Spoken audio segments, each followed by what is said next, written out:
Good evening, everybody. Welcome back to Exploring the Lord of the Rings. This is session number 170. As we continue to move towards the end of Gandalf's narrative. Tonight, we are retracing Frodo's steps very quickly. Gandalf's synopsis of his very rapid return on Shadowfax to the Shire and from the Shire to Bree is like the Express Cliffs Notes version of Frodo's journey from Bag End to Bree. Anyway, that's where we will be focusing here tonight. Welcome back, everybody.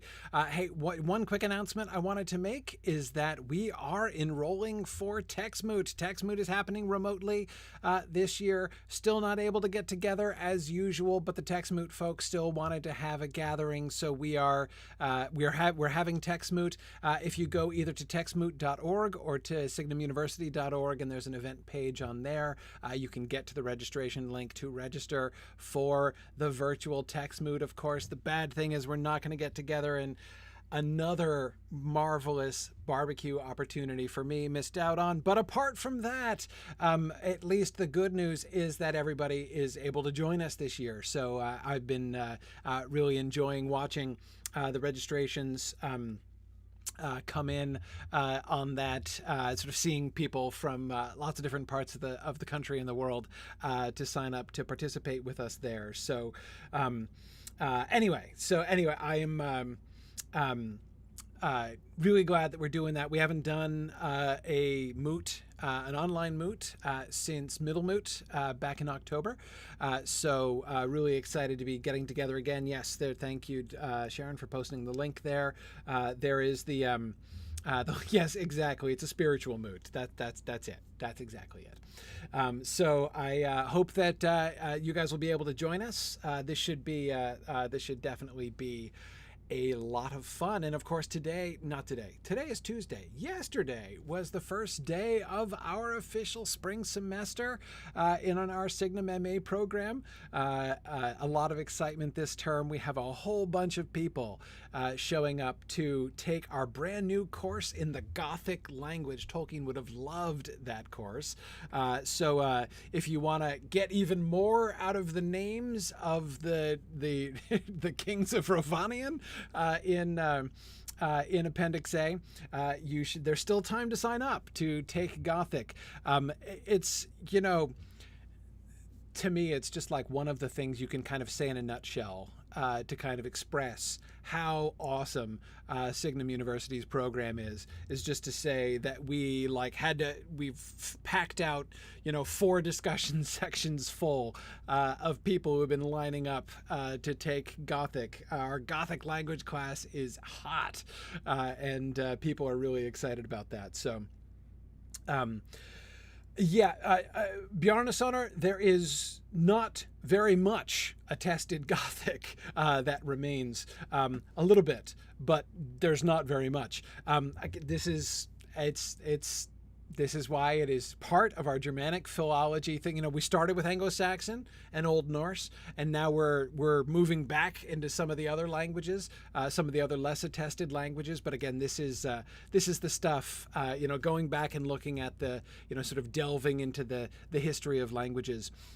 This was Tolkien's bread and butter, and so it's just really fun, even just sort of watching from a distance. Like, it just warms my heart to see us offering these courses. Anyway, yeah, it's pretty cool.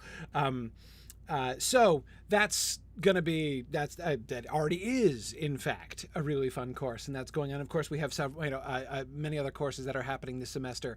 Encourage you, if you wanted to get in on that, either as an auditor, or if you have taken a course in our program before and were, wanting to jump back into that, there's still time. You can enroll for the next 2 weeks. Let's see, did Tolkien ever translate any of his works into Gothic? I don't remember. I don't remember him doing it. But Anglo-Saxon, yes, because of course it was part of the historical frame, right? When he was imagining the Alfwine frame of the Book of Lost Tales and stuff, he did stretches of translation of some of the Quenta-Silmarillion material from the early 30s into Anglo-Saxon, because like you have to actually do the authentic Anglo-Saxon version, right, that Ælfwine would have translated, from the Elvish into.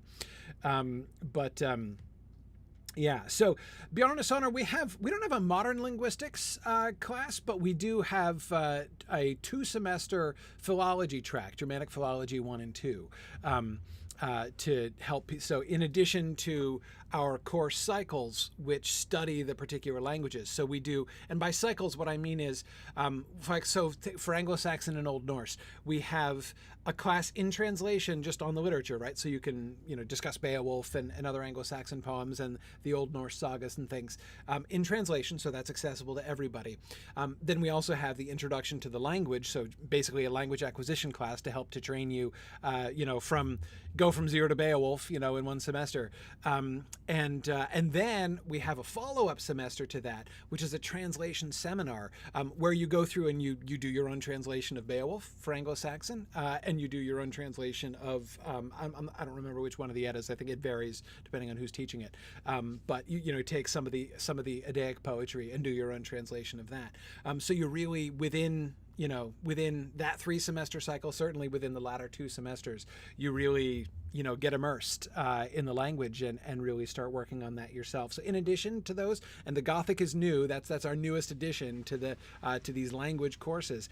And in addition to that, we do have our 2-semester Germanic philology courses, just to sort of talk about the sort of the bigger picture of the philological process and how you go about doing philology, how you figure out what Gothic would have been, and all that kind of thing. Anyway, that's how our language courses work. So that's basically our, kind of what our Germanic philology concentration is composed of in the Signum MA. It is super fun. I've been saying for a while, I think I still have not yet found any counter examples to this statement. I think that Signum University has the world's only growing Germanic philology program.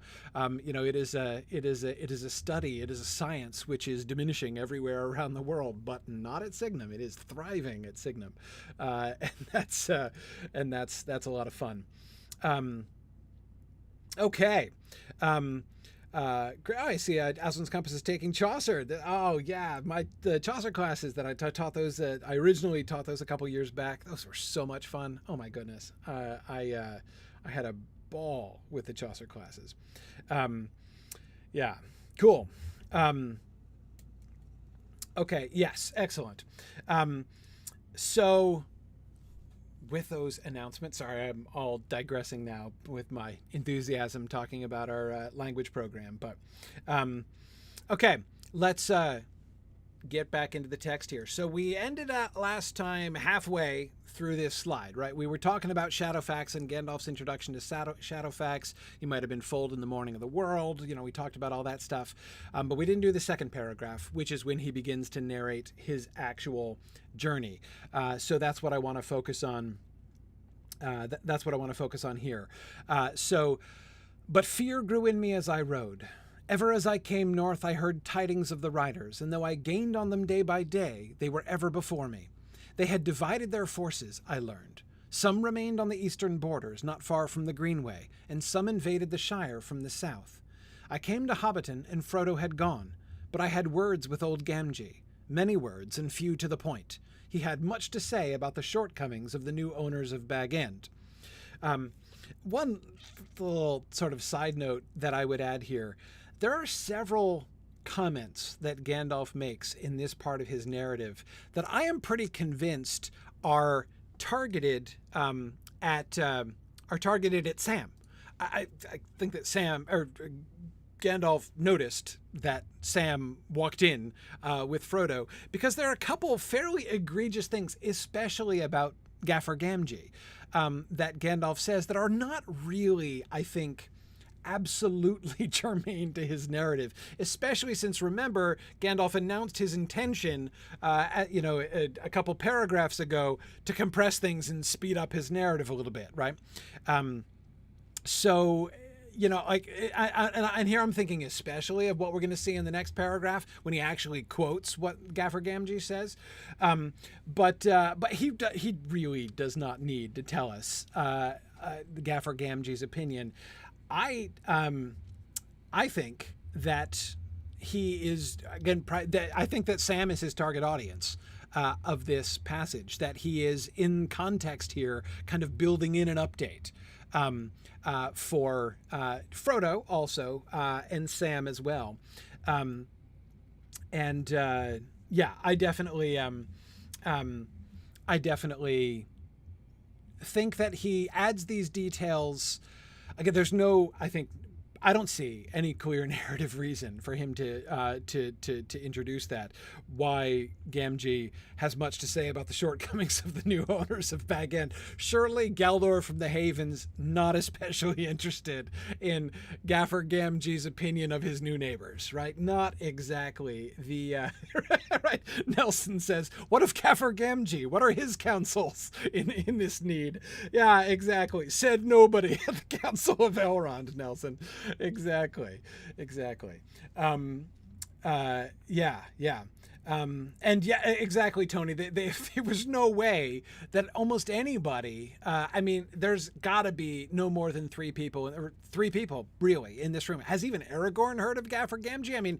Old Gamgee, he can figure out who he's talking to, right? But Frodo, Bilbo, and Sam are the only people who are even going to know who he's talking to. Even Elrond is probably not even going to know who old Gamgee, again, you can figure it out probably, but not exactly relevant. So, Now, good, Matt, I agree with you there. Matt adds that not only is, Sam likely a target audience of this, but Gandalf could also be laying the groundwork for how resistant hobbits are to the power and devices of the enemy. This especially in reaction to, and that's what I wanted to kind of fold back to as well. The way in which we see the Nazgul's actions being discussed here, right? So remember Gandalf's, where Gandalf's head is at, right? At the time that he's describing, he was in Orthanc for months, pacing back and forth, imagining what the Nazgul were up to, what they might have, how long could it take them? What's the maximum time it could possibly take them to find the Shire? Now that they're going up, up and down Eriador searching for it, how long could it possibly take them to find it? How soon had Frodo left? The way that he must have been, as he describes, torturing himself with wondering and worrying about what's happening here. And then, of course, now he's escaped, and we heard his words to Gwai here about how he needs a steed surpassingly swift. His need for speed in order to get back into the north. So he is clearly, when he sets out from Rohan, he believes that the odds are disaster has already happened, right? He's got to be thinking that. And he's riding with the desperate hope that there still might be some chance of, preventing disaster, or perhaps, I don't know, avenging it or whatever.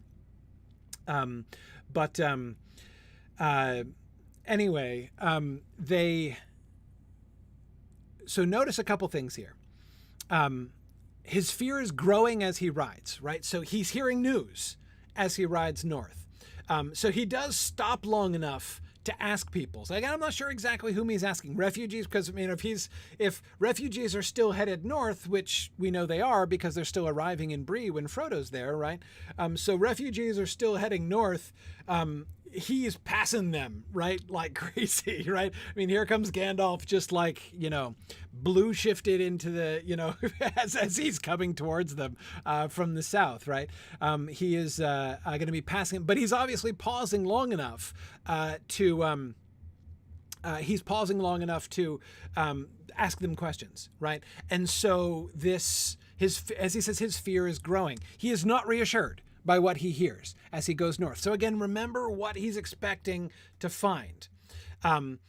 And though I gained on them day by day, they were ever before me, right? So he just, he knows he's getting closer, but again, is he going to possibly get there in time? And then he learns that they've divided their forces. Some remained on the eastern borders of the Shire, right, not far from the Greenway, and some invaded the Shire from the south. There are several of the things, of several elements of that I think is very interesting. First of all, what are the Nazgul doing?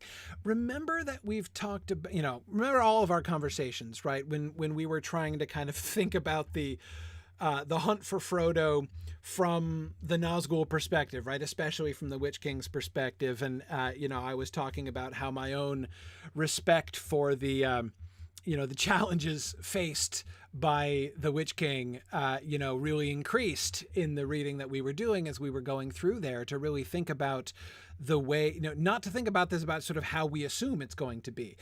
Basically, how Gandalf was thinking of it, right? Remember when, he was talking about how he overestimated the power of the enemy, right? And a lot of times I think we do tend to read it like that, just imagining that the Nazgul are sort of unstoppable. This, so Sam says, if they're splitting up, does that indicate to Gandalf that Frodo and company have left and the other Nazgul are waiting to cut them off if they escape? I wonder, right? I mean, it's before they find him, right? So those Nazgul who were in the Shire, right? The one who talks to Gaffer Gamgee, the one that they meet on the road, with the night that Gildor finds them, right? The one that they hear on the road up above them, as they're headed off into the Marish, the one who Farmer Maggot talks to, the one that they see on the landing of the Buckleberry Ferry, right, as they're going across. Now, they're probably not all different Nazgul, right? But there are several of them who are in the Shire at that time.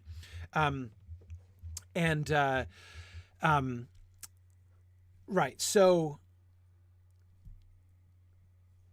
when they are going in for those Nazgul, right? Those ones who make the initial foray into the Shire, some of the others remain on the eastern borders. So they split up before they know that Frodo has left. They can have no information about this, right? They've only just discovered that this is the Shire, in fact, right? They've only just learned that they finally found the land that they're looking for. And now they're sending a couple of them, several of the Nazgul into the Shire in order to start asking for Baggins, right? And try to figure out where he lives.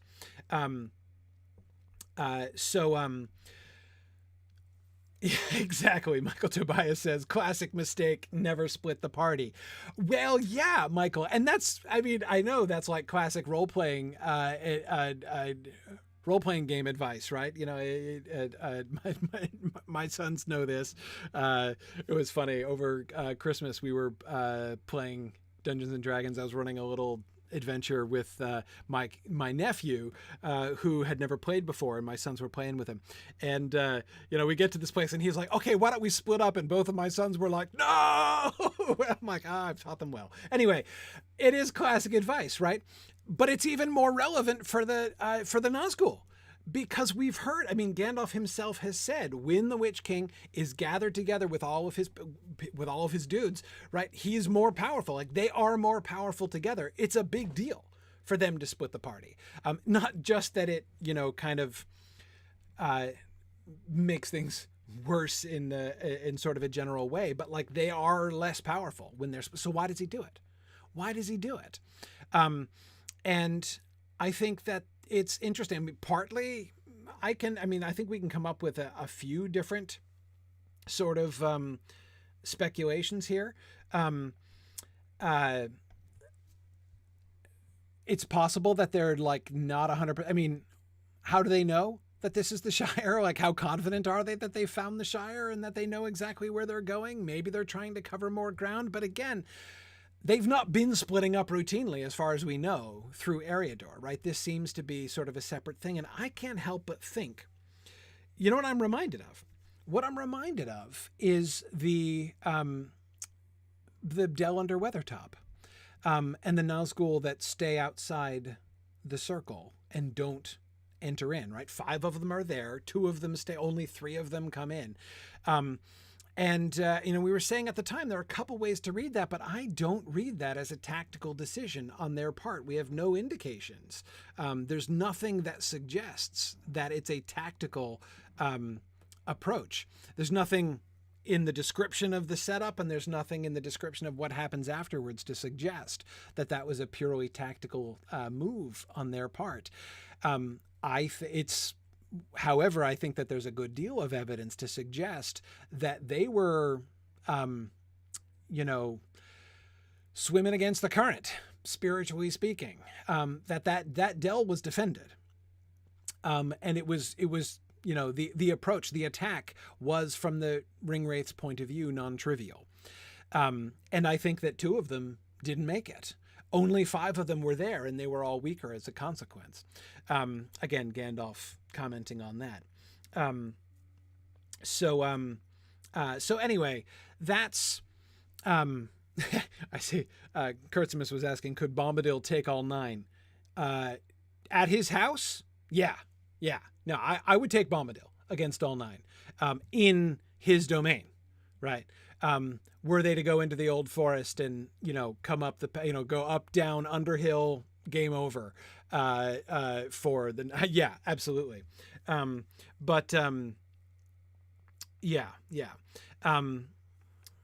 Anyway, okay. So, wow, sorry. There's, whole lots of comments tonight. I'm trying to keep up with everything here. And yet, Andrew there on YouTube, yes, I agree. The distance matters. The distance factors in. I mean, the Nazgul are different this far away from Mordor. The geographic distance away from Sauron, away from Mordor, away from their center of power, clearly makes a difference. They are much, much weaker when they are out here. So that's one factor, right? But there is also the positive factor of the Shire, and I know several of you were pointing to that before.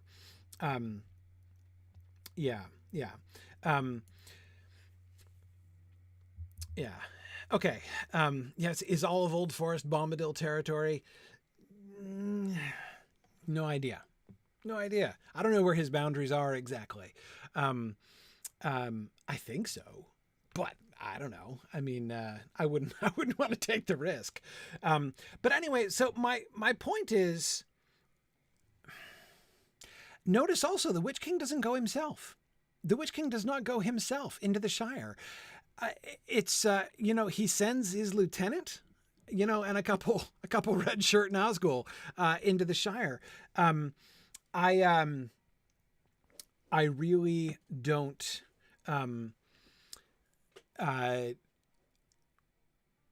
it seems to me very possible that they know this is difficult. This is difficult terrain for them, like spiritually speaking, difficult terrain. They are, Tony, I think in the phrase that you used earlier on, they're seriously wrong-footed in the Shire. They're hampered. There is power of a sort too in the Shire, we are going to learn fairly soon. And that, I think, is what we're seeing there. He is sending out scouts, Tony, but it's not just scouts, right? I mean, this is the main mission. Those that he sends into the Shire are seeking Baggins. If he's there, right? If Baggins, whoever Baggins is there with the ring, the ones who get sent into the Shire are going to be the ones to complete the quest. So that delegation is a little bit puzzling to me. Bruinier, it's exactly what it looks like, that the Witch King clearly follows the Picard model of away teams rather than the Kirk model. That's exactly what it looked, that he's sending an away team under his number 1, right? But he's not going himself. Is he protecting himself? I already made the Star Trek joke, right? Calling them red shirts, but I mean, is that what he's doing? I mean, is he sending in some red shirts and, because it looks like this might be, tough sledding? Is he, I'm not really sure. It is possible, Astro Gypsy, as you point out there on YouTube, that he could be sending his help in to sort of flush out the prey with the intent of waiting for them to run into his hands. He doesn't seem particularly ready for that. I mean, that is, it doesn't work. Though, I guess perhaps you could say that could be due to the successful the way in which Frodo and company successfully vanish into the old forest, and for like a day and a half, right? Nobody knows where they are or when they're coming out. So when they pop out, on the road, practically in Bree, it takes everybody by surprise. And so you could say that was, a successful diversion, on Frodo's part. Yeah, well, Craig asks, a great question. Was the power of the Shire a kind of retcon on Tolkien's part to explain the discrepancy in the power the Nazgul demonstrate throughout the books? Yes and no, Craig, I would say. I think that, first of all, to some extent, Tolkien's always retconning, in the sense that one thing that is totally clear when you look at the development of the story and the history of the Lord of the Rings, the story is always growing in the telling, right? Tolkien is always discovering new stuff. So to some extent, yeah, it's not like at the time he's describing, the ring wraiths in the Shire, he already has in mind exactly what they're going to be doing on the battlefields of Gondor later on. Like, he totally does not. He has not yet even really envisioned that part of the story, and that doesn't emerge until later on. So when it does emerge and he, get there, he sort of discovers, okay, this is how the story goes. When they're here, they're much more powerful now. In that sense, yeah, now he's got to sort of retcon that back and sort of explain how that works and why that works. But it isn't like he just had to completely shift things in order to accommodate a major change, because it's not a major change. The concept of the Nazgul being stronger as they move up, that's he discovers that idea relatively early on in the process. It's not like he changed his mind about it and then had to change everything. So he doesn't really discover that in full until later. But again, that's true of almost everything Tolkien writes. He never planned out more than a few chapters at a time ahead of him. And even those plans often go by the wayside pretty quickly once the narrative actually begins. But now, Emily, you're right. They're not trying to conquer the entire Shire. They're just looking to take a ring from one hobbit. So it is, in this sense, more of a sort of a, precise mission. It's, they don't need all 9 of them to kind of conquer it. But again, no, it's not a battlefield situation. But I wonder,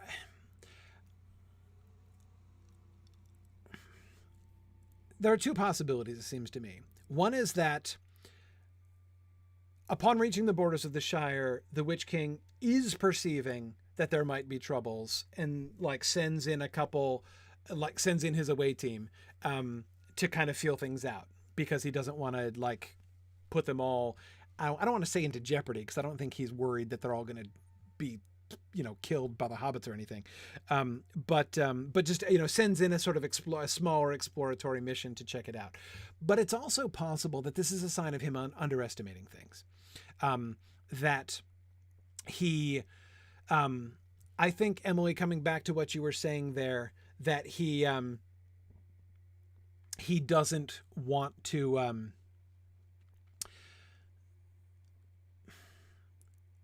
I don't think that he, needs to imagines them galloping down the road in this, wedge formation, blowing insidious trumpets, and they wouldn't blow trumpets, but, screeching off-puttingly as they're galloping down the road, terrifying all of the hobbits and razing the countryside.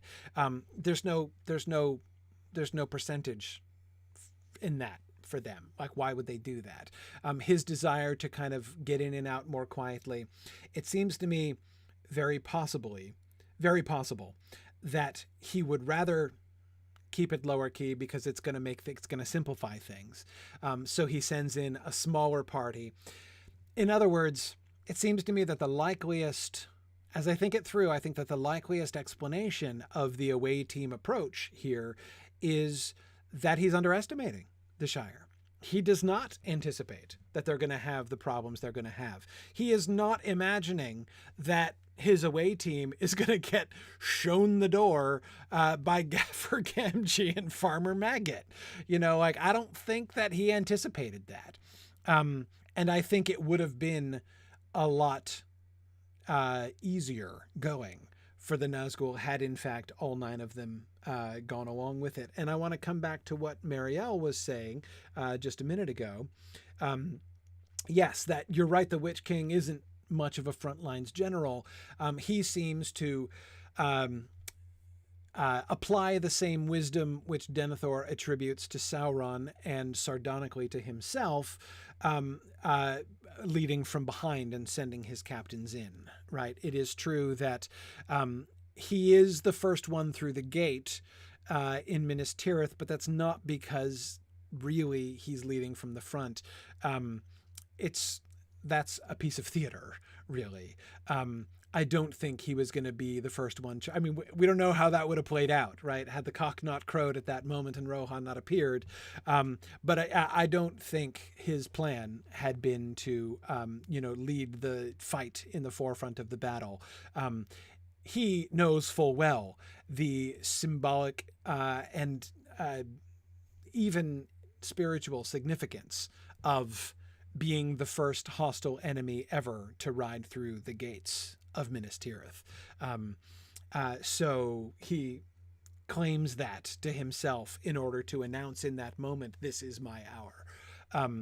It is because he believes it's his hour that he does it. Again, not because he's, the first man over the wall, like, the first man over the wall in a Roman assault or something like that.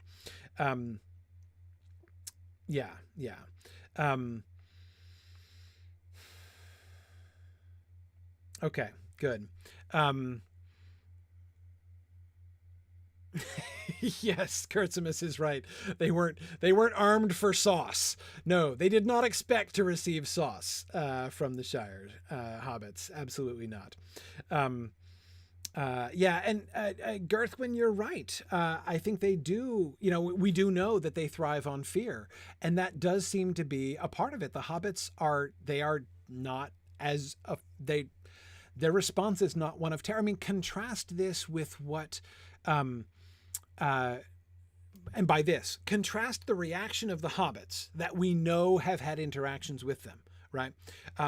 Gaffer Gamgee, right? Whom Sam talks to fresh out, like within an hour of, his father's face-to-face encounter with a Nazgul, right?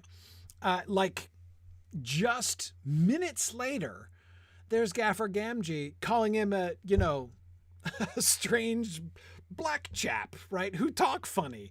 I mean, he's not overcome with terror, right? There's no sign of Gaffer Gamgee coming under the influence of the Black Breath there on, from within his own threshold.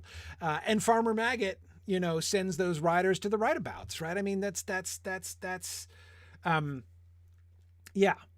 exactly, Kurtzimus. We get Farmer Maggot more than a couple minutes. But yeah, I mean, just earlier that day, he too. And neither one of them is stricken with terror. Whereas, remember what Gandalf is encountering as he rides north, right? He's riding north, which means, presumably, some of the refugees, which, again, I'm presuming it must be refugees that he's meeting with. It might be some others.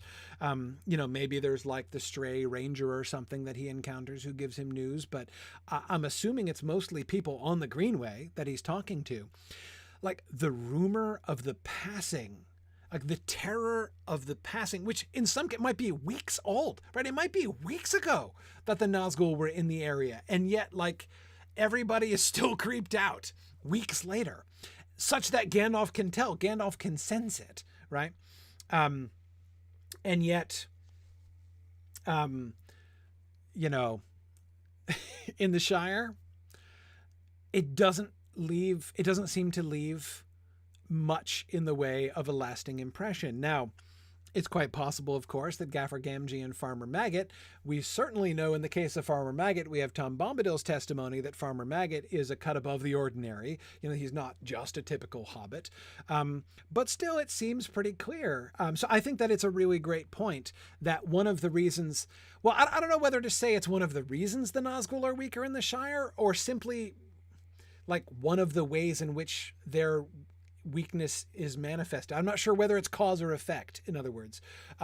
But it is plain evidence, one way or the other, of the decreased power. The way in which, like, if you want evidence of how much weaker the Nazgul are while in the Shire than they are not only in Mordor, and like on the battlefields of Minas Tirith, but as they are like in the wild, like at Weathertop, or in the wilds outside of Bree.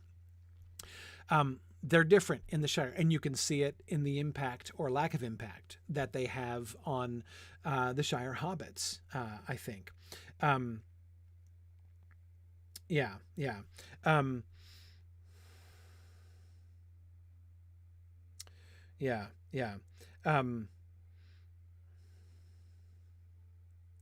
Good. Okay. Excellent. Sorry, just looking. I know I'm missing a whole bunch of comments. So again, I apologize as always. And I'm now looking at two different feeds, one of which feed has 4 different feeds all conglomerated in it. So if I miss some of the things you say, don't be afraid to repeat some things. If they're still relevant and coming around, I apologize for that. I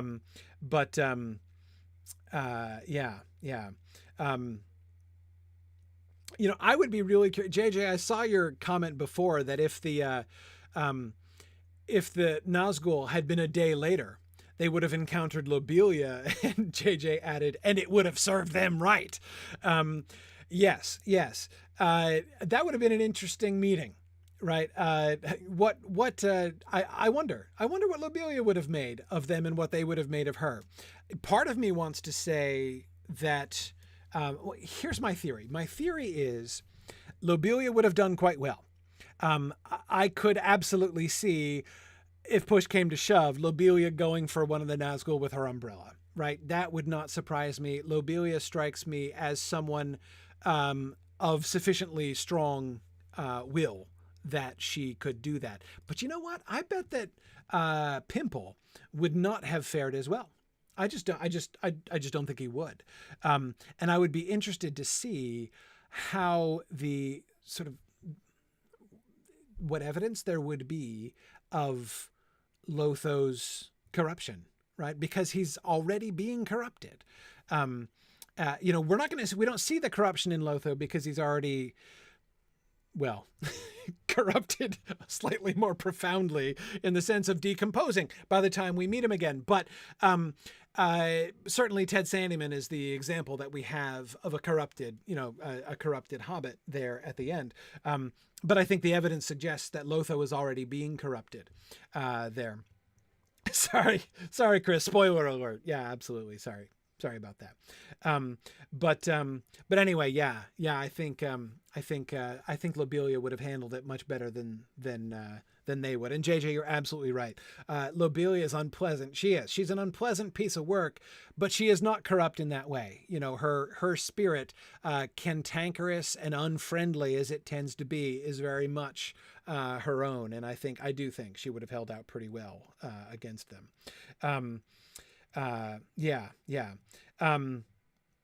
Okay. So, good. So I'm gonna suspect, based the dividing of the party and the Witch King staying outside and sending in the away team suggests, it seems to me the best reading there is that he's underestimating the Shire, and they end up having a great deal more trouble. Now I want to circle back to the observation that Matt made, because I do think that Gandalf's quotation of his reference to the Gaffer here seems to me to accomplish 3 separate things, right? One, the thing I already mentioned, being a sort of aside, right? A sort of aside assurance, a funny anecdote that's going to make Bilbo laugh, a reassurance that's going to mean a very great deal to Sam, and also to Frodo as well, but especially to Sam, of course, about the Gaffer and that he's okay. Certainly Sam must have thought about that many times, right? I mean, he learned about the Black Riders from his father. But then, of course, they've learned a lot about the Black Riders since they left. And of course, he knows that they've been out of the Shire and following them for some time now. But I've got to think that Sam is wondering, like, did the Black go back after we left, right? I mean, like it's, now that he has learned about he's encountered the Black Riders himself, he's got to have been worrying a little bit about his dad, right? Anyway, okay. So one thing is that he's reassuring them, but the second thing, as Matt said, he's also giving a little bit of testimony here, right? To the council as a whole about hobbits, right? They don't know much about hobbits, but they do know a little bit of something about the Nazgul, right? And so for him to throw out the fact that Gaffer Gamgee had encountered the Nazgul, and yet his primary concern in life is the shortcoming of his neighbors, that's a big deal, right? That's not only vastly reassuring to Sam, that has got, those members of the council who are really paying attention, that has got to kind of perk up some ears, I've got to think, right? Even Boromir, think about Boromir, right? If Boromir is really paying attention, it's like, hey, Boromir, yeah, that power that you encountered on the battlefield that none of your people could stand against. Yeah. Sam's dad just kind of shrugged them off, right? Dismissed them like an annoying caller at the door, slammed the door in his face, and continued to worry about his annoying neighbors, right? That's who we're dealing with there. The parallels are really fun. JJ saying, I had forgotten Gaffer Gamgee. He is a strange creature, but maybe I should have summoned him to our council. Yeah, exactly. Yes. Now, Emma, you're totally right. Yes, the Nazgul in Osgiliath were trying to conquer the city, and of course they're much stronger there. Again, I'm not saying the situations are the same, but I am saying Boromir's encountered them. Right? Boromir encountered the Nazgul on the battlefield. He is one of the only people in the room who has encountered one of the Nazgul. Has Galdor from the Havens ever personally come face to face with one of the Olyri? Maybe he has. Maybe he was there at the battle, at the downfall of Angmar, right? Where Glorfindel made his prophecy. Maybe he was there and has encountered them before, but we don't know. But in any case,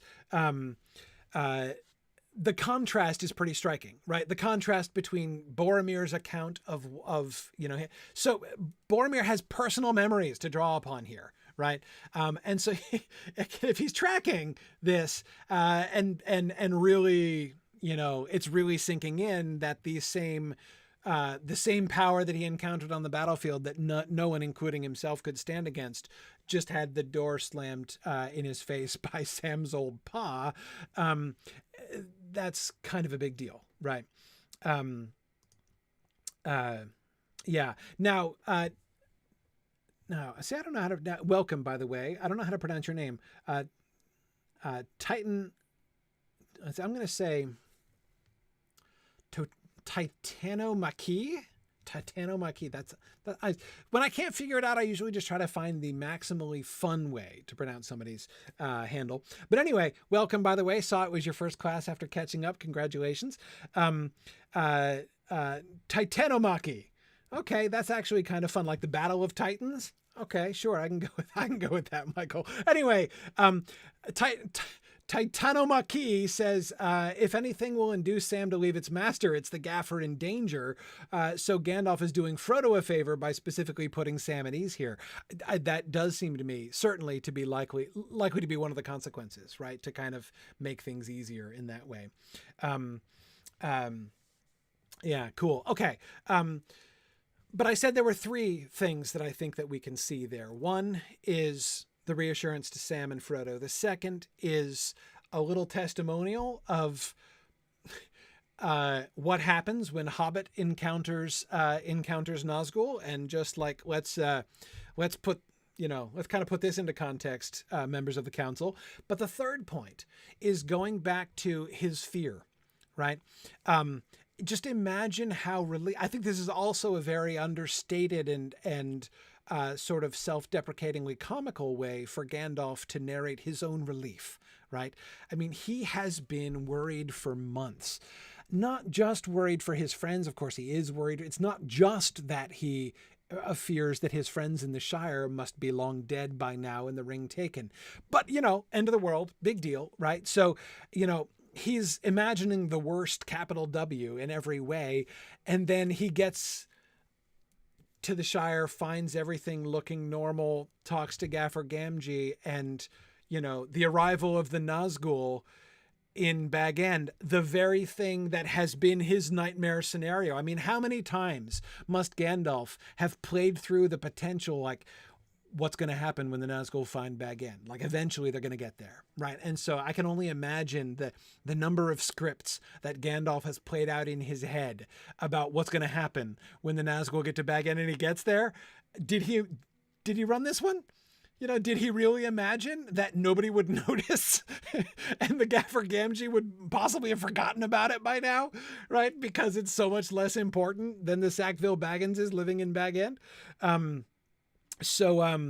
Yeah, that's, you know, that's his relief has to be absolutely tremendous, right? And, you know, many words and few to the point is a very sort of indirect and I think fairly comical way to, I mean, he tells this leading up to Gaffer, like the way that his narrative, you know, about his terrible fear and his approach and his catching up from them behind, it ends up in what is essentially a crashing anticlimax, right? The crashing anticlimax of finding, no, the worst happened, but it, you know, nobody really noticed, right? It didn't really disturb anybody. But what a delightful anticlimax, right? What an almost unaccountable anticlimax. And he brings his own story to a similar kind of anticlimax. Yeah, so Michael, I agree that perhaps his initial assumption might be that Frodo got the letter and left on time. But he does learn, right, Aranas, I agree. If Gandalf talked to Ted Sandyman probably doesn't believe the stories about Black Riders, right? You know, yes, I'm sure that there are still many hobbits who doubted that there ever were any Black Riders in the Shire. Absolutely. Yeah.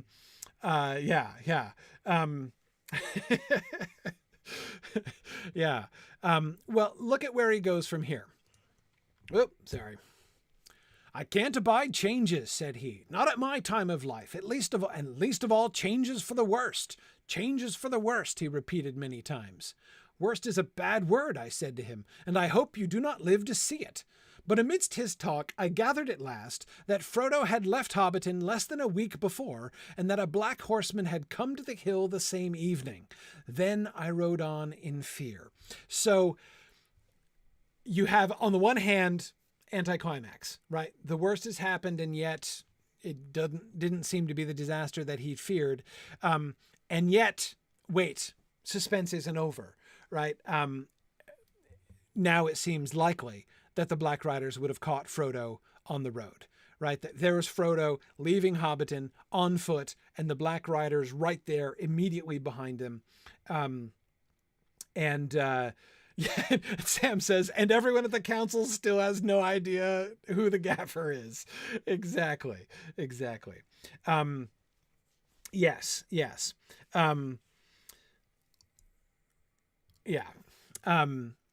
So yeah, why is he quoting here, Johannes? Again, this quotation I think is interesting. So his reference to what the Gaffer, like to the Gaffer's frame of mind, right? And what the Gaffer said was already, we are talked about what that accomplished, but Johannes is right to say, like, he doesn't need to quote him, right? Many words and few to the point, you know, the comment about the shortcomings of his neighbors would have been enough. But notice what he chooses to quote. There is apparently a wealth of options for him to have chosen from. The Gaffer talked a lot in his conversation with Gandalf, right? So there were many potential quotes that he could have chosen, but he chose this one. I can't abide changes, not at my time of life, and least of all changes for the worst.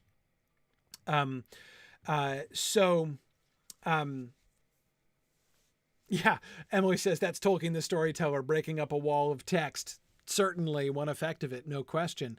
And maybe Gandalf the storyteller breaking up a wall of text as well. But it does seem to me a fairly conspicuous quotation, right? And what is conspicuous about it is it's conspicuous for its dramatic irony, right? Here's Gandalf, fearing changes for the worst. I mean, you want to talk about changes for the worst, right? Worst is a bad word. Worst is Sauron is already, like, the ring is already on its way back to Sauron, and I'm going to try to, and we're about to start a chase scene, right? Where, on the back of Shadowfax, I'm pursuing the ring wraiths, trying to catch them and prize the ring back away from them. He already did not think that he could stand up to the Witch King, and now what, he's going to attack them and take the ring off him? I mean, what's he supposed to do?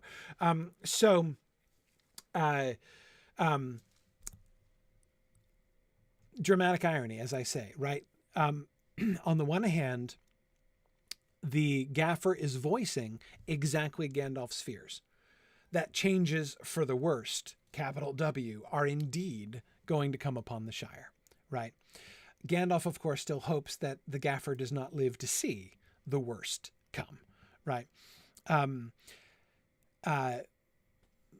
again, it's dramatic irony because the Gaffer's words mean, at least potentially mean, so much more than he knows, right? So much more than we really have reason to think at the time that he says it.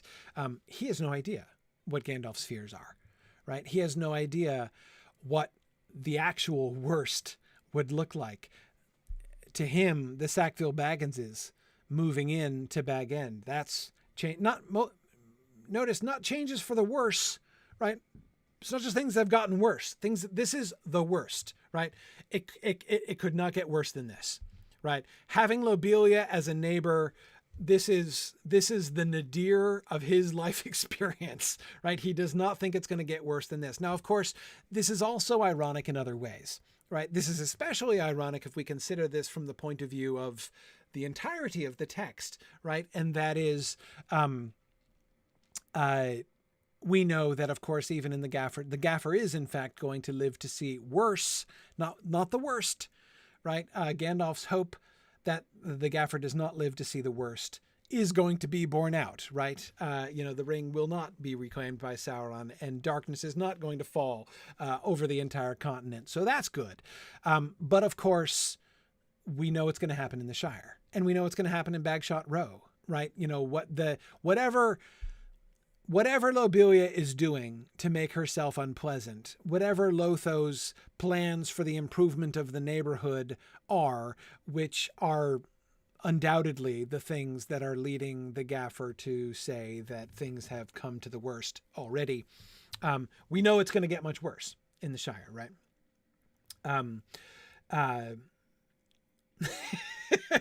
Aranas points out that Sharky's men do remove Lobelia as a neighbor, so it wasn't all bad.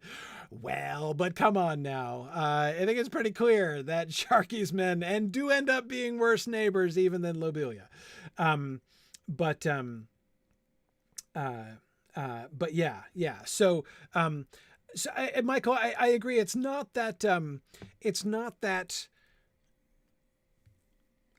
he's wrong to say that, like, what is happening is worse. Like, there's no question. Like, what we will see a little bit down the road, right? We will see what Lotho is doing to the Shire, and that is no question. Changes for the worse are definitely happen, but not the worst. It is a sign of his own sheltered life. In the big picture, sheltered in the larger picture of how things go in Eriador. I mean, even thinking back to the refugees on the road, under the pall of the fear of the Nazgul, right? They know. Think of the Gaffer's experience compared to theirs, and his view of what the worst is compared to what theirs must be, right? So there are lots of ways in which we can see the Gaffer being, sort of sheltered, and Gandalf kind of acknowledging that. So again, there are lots of ways in which we can hear irony in his words. But in the immediate context, the most important piece of irony here is the way in which his words may or may not, from Gandalf's current state of knowledge, when Gandalf shows up and is, I doubt, with overmuch patience, bearing with the... I don't think that Gandalf is going to, put the fear of fire into Gaffer Gamgee, but he's got to be, getting a little bit impatient with the Gaffer, right? Given his very great and understandable anxiety. Anyway, so yeah, Gilganther says if Gandalf has a watch, he'd be tapping it. Yeah, he's certainly trying to move the conversation along. Anyway,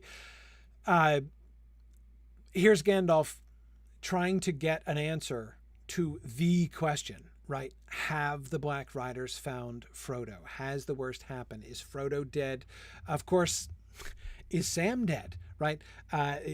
Very relevant to Gaffer Gamgee, if only Gaffer... But the Gaffer doesn't even know to be asking that question, right? And so again, to me, the central irony of the Gaffer's words are the Gaffer doesn't know, Gandalf doesn't know how relevant it is, right? Have, in fact, changes for the worst already begun? Have the Black Riders caught up to Frodo and Sam? So we're getting this dramatic version. Gandalf is giving us a dramatically paced version. Compressed, yes. He's following his pledge to speed things up a bit. In the later portion of his narrative here, he's not telling it in the same detail as he told his encounter with Saruman, but he is nevertheless giving us a pretty dramatically paced version of his own his own emotional responses, his fear as he approaches, his relief upon meeting the Gaffer and it seems like things are still okay, and then the immediate return of fear. Oh man, you're telling me on the same day they arrived at Bag End, on the day, like Frodo only left a few hours before the Nazgul showed up? Oh man, they must have caught him by now. And now here's the Gaffer saying, I can't abide changes for the worst. And what must be going through Gandalf's head when he's hearing the Gaffer saying this? Changes for the worst. Worst is a bad word. I mean, imagine his tone there. Worst is a bad word. And I hope you don't live to see it. He doesn't want to. Why should he tell him, right? Why should he say to the Gaffer, you don't know from worst, Gaffer, do you realize that Black Rider is an emissary of Mordor who was out to hunt and probably kill your son, maybe that within 12 hours of when he left?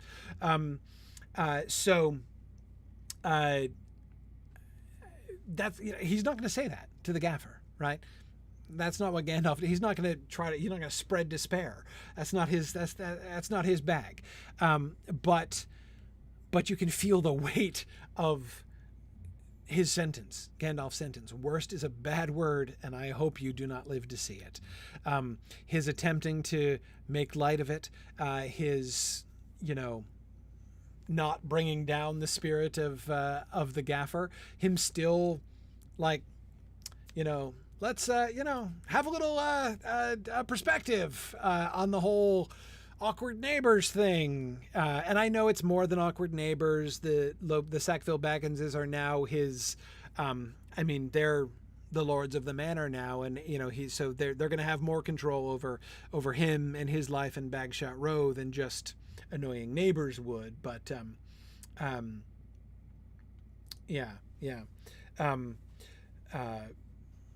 yeah, but JJ, exactly. He sincerely does hope that the Gaffer doesn't ever live to see it. He doesn't want the Gaffer ever to even know about what the worst could be. Not only does he not want the worst to befall the Gaffer, he does hope that he never lives to see it, hear about it, suspect it.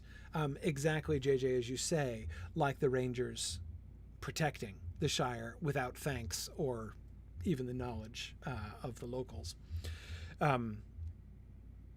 Yeah, yeah. Captain Mo was wondering if Gandalf does the Gaffer know or assume how deep Sam is in the doings of his betters? Well, I think the issue there, Captain, is that he doesn't know how complicated the affairs of that particular better is, right? I mean, he knows that Sam is going to do for Mr. Frodo. He has no idea what Mr. Frodo is doing and what Sam is going as a manservant to Frodo. He's going out to be his he's going to go do for Mr. Frodo. He's going to be his manservant out there in Buckland.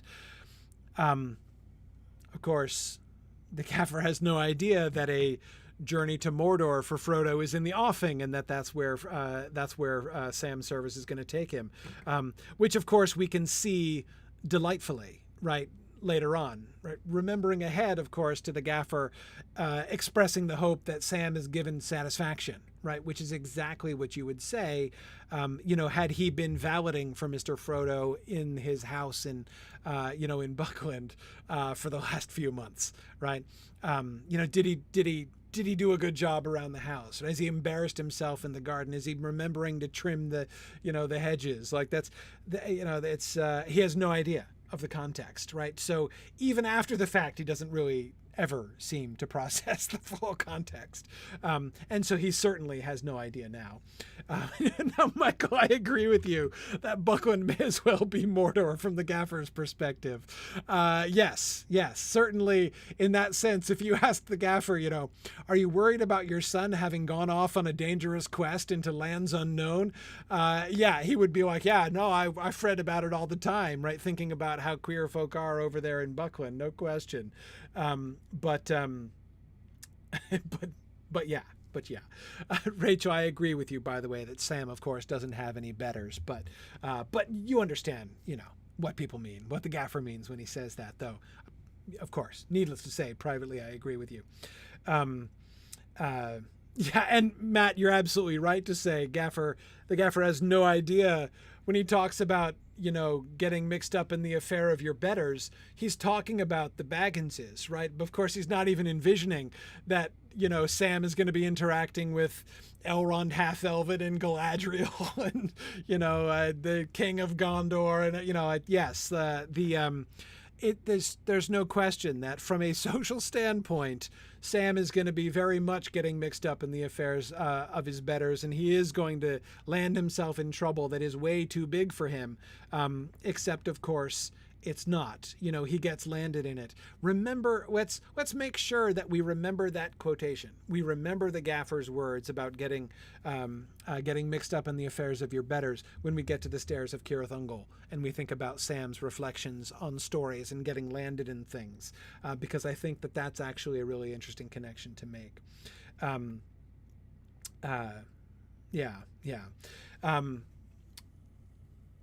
Yeah, okay, cool. And yes, Lady Lakata, I certainly agree. Sam becomes one of the betters by the time he returns. In Saruman's word, they've grown, right? Unsurprisingly, the Gaffer is oblivious to this, right? You wouldn't expect the Gaffer to see it, not only because he's mostly blind, but because Sam's his son, right? But yes, everybody, including, it seems, Rosie, has, I think you look fine, Sam, has perceived that Sam has risen in the world, right? As his being elected mayor certainly is going to show. There's no question that he is one of the great in the Shire very quickly upon his return. So there's no question that Sam Gamgee has socially climbed very swiftly by the end there. Yeah, whereas Kurtzimus is right, the Gaffer is focused on what is most important, which is his missing waistcoat. Absolutely. Yes, yeah. Oh, man, Astro Gypsy, that line about the ironmongery is one of my very favorite lines in the entire Lord of the Rings. Oh, man, I just love the Gaffer. Anyway, yeah, Bjarnasonar, I think so. That's actually a really great trivia question, right? Where exactly does Sam lose his waistcoat? And I think the answer is in the barrow. Yeah, I think so. The good news, Gaffer, is that his waistcoat, it's not far. It's not far away, but yeah, it might as well be. Yeah. Okay. But anyway, now where has this emotional roller coaster brought Gandalf? Amidst his talk, I gathered at last that Frodo had left Hobbiton less than a week before, and that a black horseman had come to the hill the same evening. Then I rode on in fear. So once again, fear, right? And his, we've had the many stages of Gandalf's increasing fear, and this has to be the worst, right? He has now heard clear testimony that, Frodo and the Nazgul were. I mean, he doesn't even know the truth of it, right? He doesn't even know that Frodo came within literally yards, right? I mean, he was like within earshot of the Nazgul when the Nazgul showed up. I mean, they were literally there at the same time.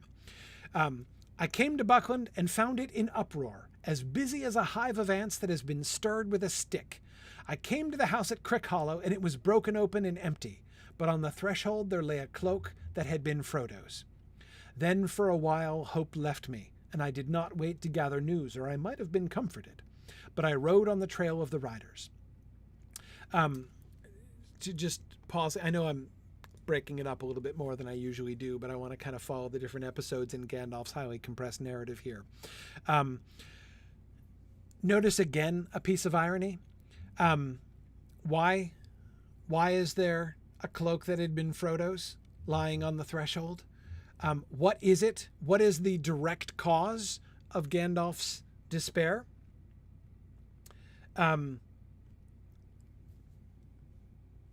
Yeah, the ruse, Fatty decoying for Frodo. The plan that they, the conspirators' plan, right? Fatty playing his role of pretending to be Frodo, going out in Frodo's cloak and being seen.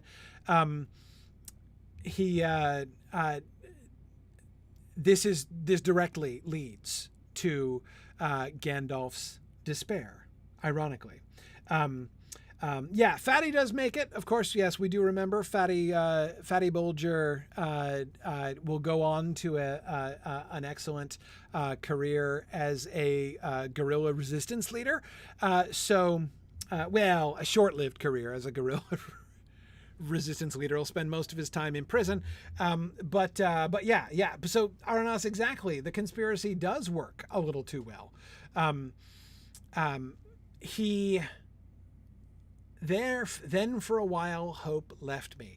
That is this is Gandalf's lowest point, right? When he left Bag End, at the end of his conversation with the Gaffer, he fears the worst, right? They were here at almost exactly the same time. Frodo was leaving on foot with no head start, and probably even worse, no warning, right? No idea what was even chasing him, or even that he needed to be careful on the road yet, right? I mean, what are the odds that Frodo would have escaped the Black Riders? And then he gets to Buckland, and what does he find? The worst, right? The Nazgul were there. They knew where to go. They broke in.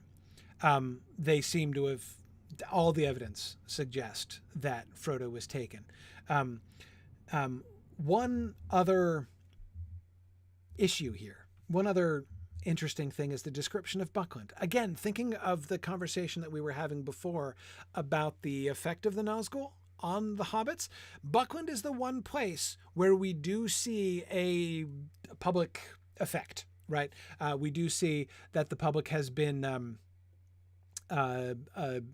influenced by the Nazgul. But notice that it's not fear. He doesn't describe terror. It's busy as a hive of ants that has been stirred with a stick. And if you've ever stirred a hive of ants with a stick, they don't look terrified. They look angry, right? Yes, Marielle, they always strike me as angry as well. That's precisely it. Exactly. Arden Crayon says, I can imagine the alarmed Bucklanders attacking Gandalf when he suddenly rides up on his huge horse. They don't seem to. We don't know. Does he say the time of day when he arrives? He doesn't. Yeah, angry and trying to restore order. Titanomachy. That's exactly. Um, uh, uh, that's, I think, a very good characterization of the hive of ants that's been stirred with a stick there. Um, uh, yeah, yeah. Um, yeah. Um,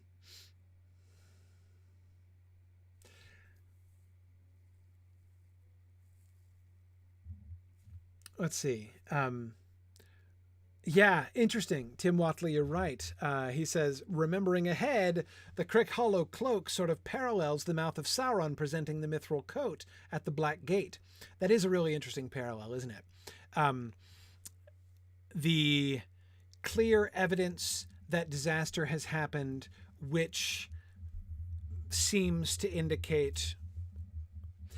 give positive evidence for despair, right? Abandon hope. There is no more reason to go on hoping. All the evidence shows, just as at the Black Gate, all the evidence shows that Frodo's been captured, the ring must have been taken, it's all over, right? So here, the discarded cloak serves exactly the same purpose. Now, we don't hear about any encounters between Gandalf and the hobbits and the hobbits in Buckland, given that it's as busy as a hive of ants that's been stirred with a stick. I can't imagine he got all the way into Buckland and out without anybody seeing him. It seems to me most likely a testimony to Gandalf's frame of mind, that he doesn't. Remember, the evidence is he was stopping along the way north to speak to people. It's possible that he was just like sensing their fear as he was riding north. Can't rule that out. But I suspect he did stop to ask questions of refugees along the road north to find out, to basically, from their testimony, be able to figure out how he was gaining on the Nazgul. But anyway, so he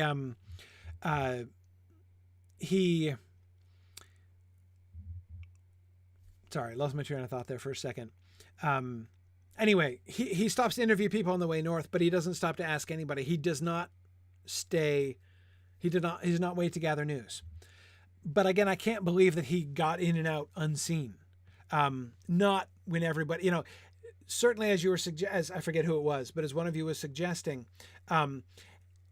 any horseman riding into Buckland at that time within hours, right, of the Black Riders being chased out. And remember, they rode down the hobbits at the gate. So there have been injuries, right? I mean, I mean, we don't know that there were any fatalities, but there have been, hobbits were injured in that incident, right? So the whole, and then, of course, like, who knows, if Fatty Bulger is still lying somewhere in terrified prostration.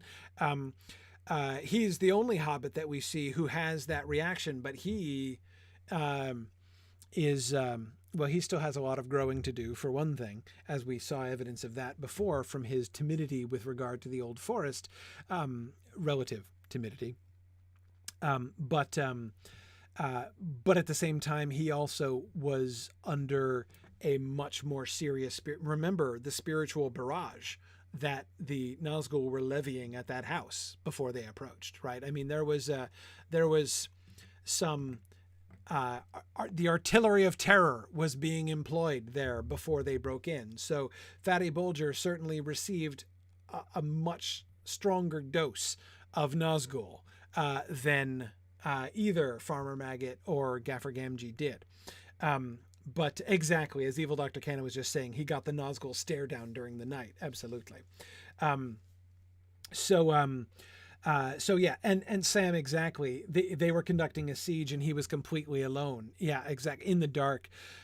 Yeah, no, there's all kinds of, and again, though again, I think we do have to see, in fairness, there is a seed of courage buried deeply within the most stay-at-home hobbit in the Shire, but Fatty Bulger stay at home is literally what he is. He's the one who chose to stay at home, right? The one who chose to stop behind because he was more scared of the old forest than of anything that he knew of, which he would not be able to say for very long, right? But nevertheless, he is not. And here I'm quoting that paragraph from the Barrow Downs. If Frodo is neither very fat nor very timid, Fatty Bolger is both. He is both very fat and very timid. And yet again, he still escapes, right? So it's still a win for Fatty Bolger, as we talked about before. Exactly. Just as you were saying, Mad Violinist, he didn't freeze. He engaged in a tactical retreat in moderately good order. Yeah. Again, I think he does perfectly well, especially given his resources. So yeah, no, I don't want to. I'm not trying to diss Fatty Bolger. I'm just saying the evidence is he is not on the upper end of most bold. I don't think I think that he falls short, as far as stalwartness goes, certainly from Farmer Maggot and probably from Gaffer Gamgee too. Okay. Scott, I like that. Scott says Artillery of Terror sounds like a Swedish metal band. That would be a good band name. Anyway, okay. Anyway, the point is, there still is not fear, right? The general, like, taking the temperature of the countryside there in Buckland, they are not oppressed with terror. They are angry. But again, they surely they would have noticed when Gandalf comes galloping in on Shadowfax. Maybe they don't say anything, or maybe they let him pass because he's Gandalf and they recognize him.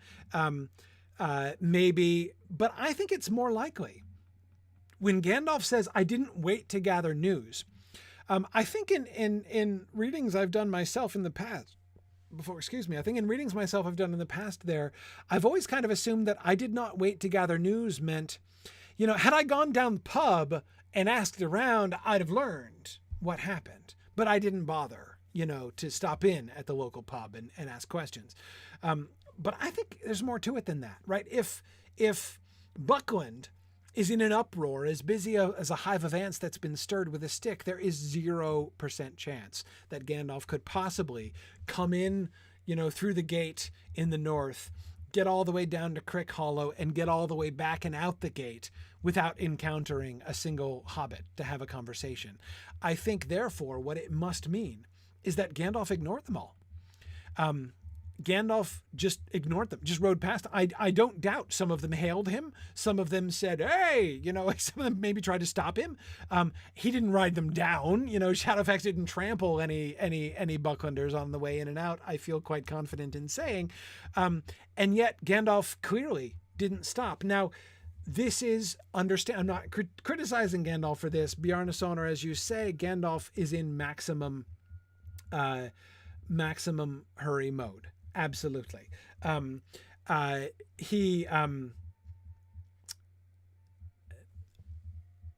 If he was in a bad state when he arrived, right? I mean, remember, his fear is at its height as he is coming in to Buckland, right? Fearing to find the worst confirmed. Then he finds the worst confirmed, right? And then for a while, hope left me. That's a serious statement. Gandalf is first in maximum terror, and he is not going to stop to ask questions. He's going straight to see with his own eyes. And then he is in despair. Gandalf is in despair. For a while, hope left him. Gandalf doesn't do despair very often, right? But he believes that he has just seen clear evidence that the ring has been taken, and Frodo probably taken as well. And remember, that's an important thing. He suspects not that Frodo has been slaughtered, but that Frodo has been captured, that he's been taken. So he despairs, despairs of being able to find and help Frodo before the Black Riders could catch him. It seems now pretty obvious that they did catch him, right? Now, what can he do? Make all possible haste in pursuit of them to try to catch them and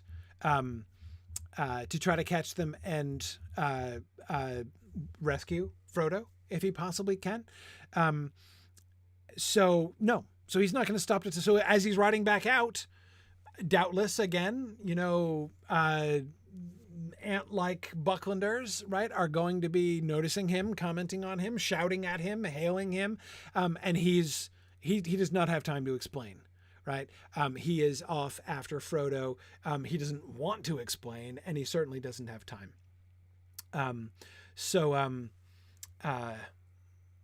Yeah. And Tarlonio, you're right. Gandalf versus all the Nazgul to rescue Frodo. That seems to be where he's at, right? And remember, all hope left him. He doesn't think he could have withstood the 9, under the best of circumstances, if they all came against him, right? Him going against them. What are his odds there? So it's pretty bleak. But he clearly, he's gonna do that there. Yeah. And you're right, Rowan, that only Fatty knows what really happened anyway. And I do agree. I suspect that Gandalf, that is, would have had to stick around maybe a bit longer before he made Fatty Bolger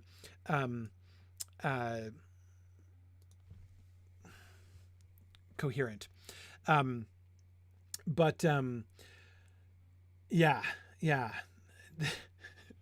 Exactly. Evil Dr. Cannon is remembering the sheaves of lightning. For those of you who haven't read the history of the Lord of the Rings, what a wonderful study. And if you're ever interested in it, I know the history of Middle-earth is not always the most gripping read, but we did some really fun discussions of those 3 volumes, The Return of the Shadow, The Treason of Isengard, and The War of the Ring, in the Mythgard Academy. So if you go to the Signum University YouTube page and look at the Mythgard Academy playlist, you'll find the playlists for those books. Really fun. We really fun as we discussed our way through all that stuff. But boy, one version of this Gandalf's arrival. We originally had Gandalf unleashing sheaves of lightning, like arriving when the Nazgul were there. And hurling sheaves of lightning at the Nazgul. We got a throwdown between Gandalf coming in. I mean, there was some epic stuff there in one of the earlier versions. That was pretty. And yes, we do also get badass Frodo in the Battle of Cotton Farm. Yeah, Frodo taking no prisoners in the Scouring of the Shire in an early version. Yes, JJ is remembering struck by lightning, and JJ, I have to think that Tolkien was himself remembering Bilbo's exclamation when that happened. No question. Yeah. And Gil Gunther, you are so right that people would have roasted Jackson if he had added a scene like that. You're completely correct. There are lots of times when I have that reaction looking at some of Tolkien's other ideas and original ideas and thinking, man, if they tried to do this in an adaptation, people would be up in arms, when of course it was Tolkien's idea. Now, not his final idea, right? He didn't go that direction in the end, but anyway. Marianne asks, what is a sheaf of lightning? No idea. I assume it's like a big cluster of like a sheaf, as in like a sheaf of grain, I think, right? So like, imagine if a lightning bolt, right, or a shaft of lightning is like one stalk of grain, a sheaf of lightning is like a whole like cluster of lightning or something. I can't even imagine it, but it sounds awesome. That's all I know. Yeah, exactly. Emily says, I picture it like Zeus holding a quiver, like a quiver full of lightnings. Yeah, something like that. Something like that. Michael says, if you want to see a sheaf of lightning, go to Iowa in August. Okay. Okay. Yeah, I can see that. I can see that. Uh, I would be interested to see that. Yeah, Lady Lakata, thinking similarly, I think, says sheet lightning instead of a bolt of lightning. Yes, very, very, very possibly. Yeah. So,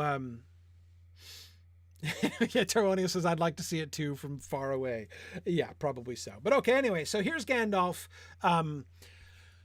galloping out, ignoring all the house. So not just, not seeking people out, but clearly ignoring the natives, slaloming around frenzied hobbits as he's headed out of Buckland, because he's just got to follow the Black Riders. He can see where they went. He can tell what happened, and he is on his way to follow them. So what does he do next?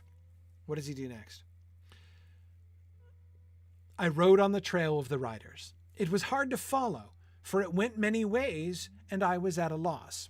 So it seems that he can in some way follow the trail of the riders. Like he can sense the riders. I don't know, whether it's like the spiritual sense, like they can detect our presence and we can detect theirs. We're thinking back to Aragorn's words on Weathertop to the hobbits.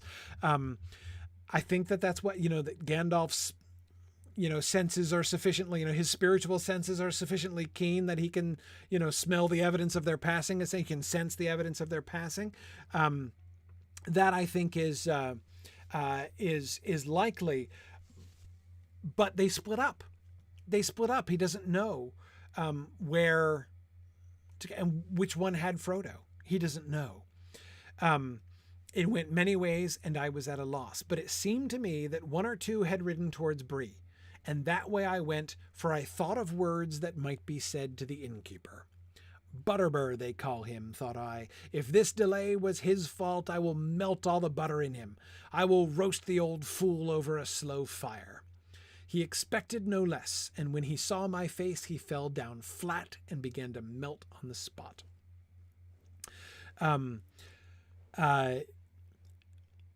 Remember that this is Gandalf in despair. Gandalf believes that Frodo has just been captured, and this is not just like you are responsible for the death, probable worse than death, of my friend, but like Butterbur, you are actually responsible for the end of the world, right? Like with a second darkness is going to fall over all of Middle Earth, and it's going to be the fault of Barlaman Butterbur because you couldn't send a stupid letter.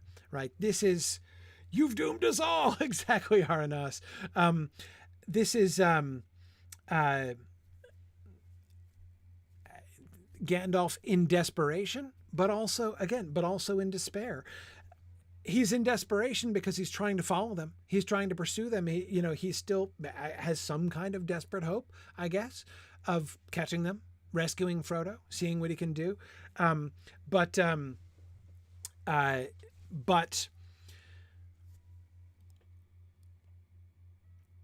he's also, hope has left him, right? Now, Carita, you're not wrong. Carita says, whose fault is that exactly? Who trusted the fat innkeeper? Yeah. But of course, when you know that something like that is also your own fault, does that make you more or less cranky with other people? Right. I think that he does know that this is his own, think of Saruman's hard words, think of all of the, if the Gaffer Sam rather sometimes recalls the Gaffer's hard names for him, how is Gandalf going to be recalling, Saruman's scornful, sneering words to him, which all look like they were kind of justified, right? Who is the fool now, right? How much, because Karina, I would think it would go beyond this, right? I mean, it would go beyond realizing that, like, okay, like, oh man, like, especially with the whole Orthonk thing, how that turned out, like, how many times it goes way beyond kicking yourself, right? In retrospect, bringing the letter myself, just going myself to Frodo and getting, really, yeah, in retrospect, it can't even be understated how obvious it is in retrospect that he should have done that. But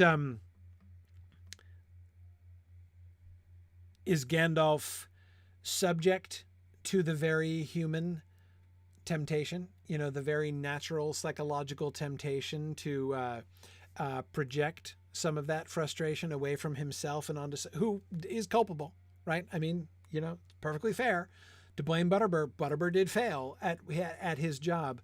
That I think is got to be very, very tempting.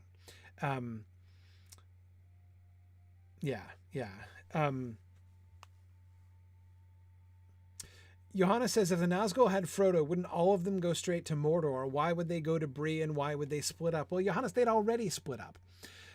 So he doesn't know why they would have split up. Are they able to? I don't think. The evidence suggests to me that the Nazgul can. I think it's pretty clear that the Nazgul cannot telepathically communicate with each other. If they did, why would they, be emitting those horrible cries with words in them, right? They're communicating with each other when they're doing that.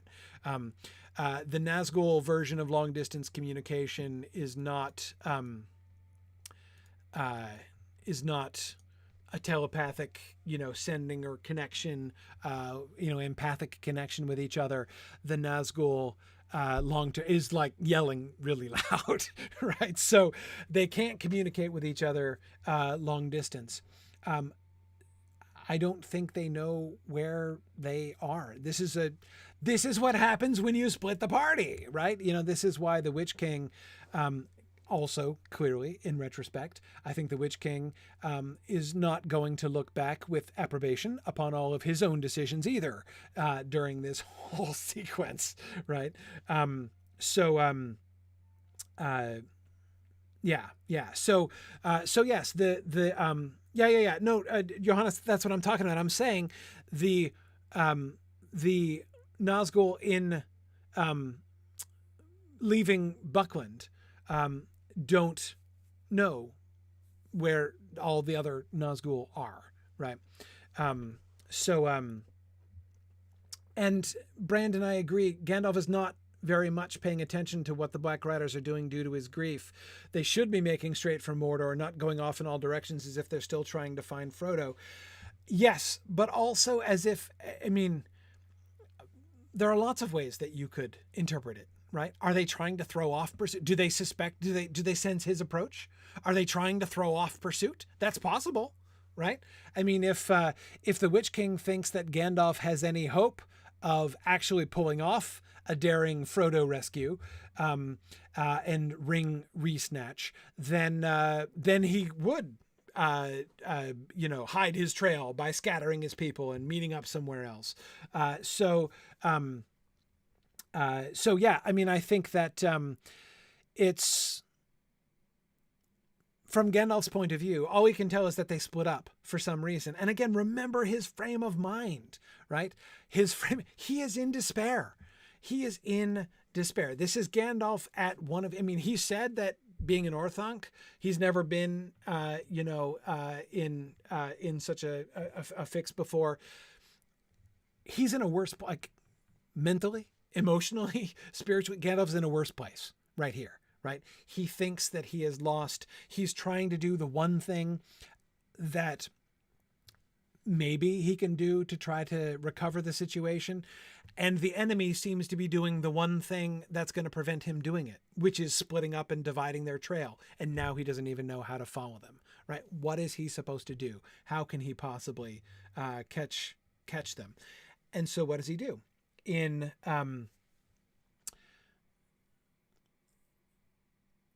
He is motivated. He's going to follow the trail of some of the riders. He might as well follow one of the divided trails, right? So he follows the one that will take him to Bree. because he has a secondary mission to Bree. And that is to roast Butterbur over a slow fire. That is, he seems to be interested in an opportunity to vent some of these very negative feelings that he is clearly experiencing at the time.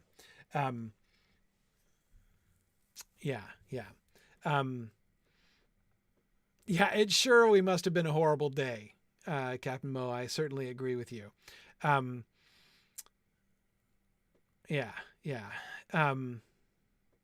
No, and I agree with you. The Nazgul, all the evidence is that they're not going to take the ring from Frodo. They're going to take Frodo with the ring to Mordor. And I suspect that Gandalf suspects that, which I suppose would be, again, the only nugget of hope, because he wouldn't have to save Frodo and the ring. He'd just have to save Frodo and the ring with him, right? I mean, if he could separate Frodo from the Nazgul, then he would have recovered things, right? Then things would be, well, not in total despair, though still pretty bad. Kurtzimus is wondering what they know of the wizards. I don't know, but I've got to think it likely that if Gandalf can sense their presence, they can sense his. And if he can sense theirs more keenly than your average hobbit can sense it enough to enable him to track them by sense, I suspect that he believes that they can sense him coming from further away than they could sense, like if Farmer Maggot were on their trail, which would be bad news for them, of course, but not quite so much bad news as this.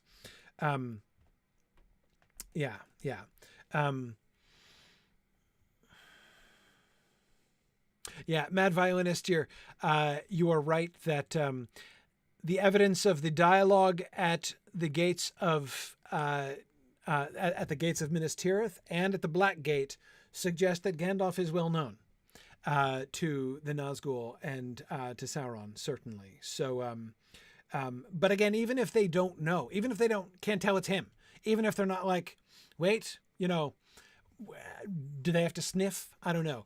If they sniff the spiritual air with their invisible noses, and do they say like smells like Gandalf, or do they just like some power approaches, right? I don't know. I don't know. Do they know it's Glorfindel when they withdraw from the bridge? That is, run away like frightened children, or do they just sense the arrival of something that they don't want to mess with, and so vacate. But anyway, that's the point is, I think that my suspicion is that Gandalf would know that they could, as they seem to, in fact, become aware of him, right? They, without, even before they directly encounter each other, Gandalf and the Nazgul, they seem to be aware of each other in the wilds, like, between Bree and, in the greater Weathertop region, right? They're both aware of each other's presence, it seems.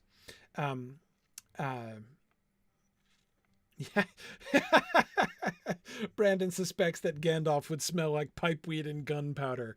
Maybe. I'm not sure about the gunpowder. I would think, maybe pipeweed and, but maybe I know you're thinking of the fireworks, which certainly would hold. Perhaps so.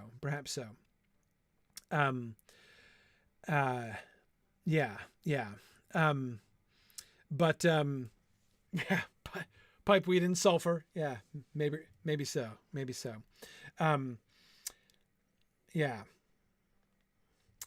Scott, that's a really good point about the mouth of Sauron. We'll discuss that in a little while. We'll get there. We'll get to the Black Gate someday. Most of us will live to see it too. Good. Okay. So let's see. Where was I? Train of thought. Oh, Butterbur. Okay. I think that Gandalf kind of means it. When he is relating, Gandalf's skill as a storyteller, I think, is considerable in this passage. You'll remember earlier on, of course, we were admiring the rhetorical skill of Boromir and his tact and diplomacy.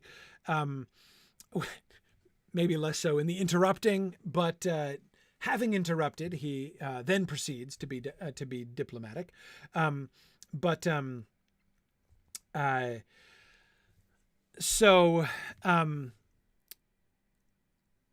think that Gandalf's skill as a narrator is really on display in this section in particular. He manages to convey a very great deal of, without making the story about himself, right? I mean, he could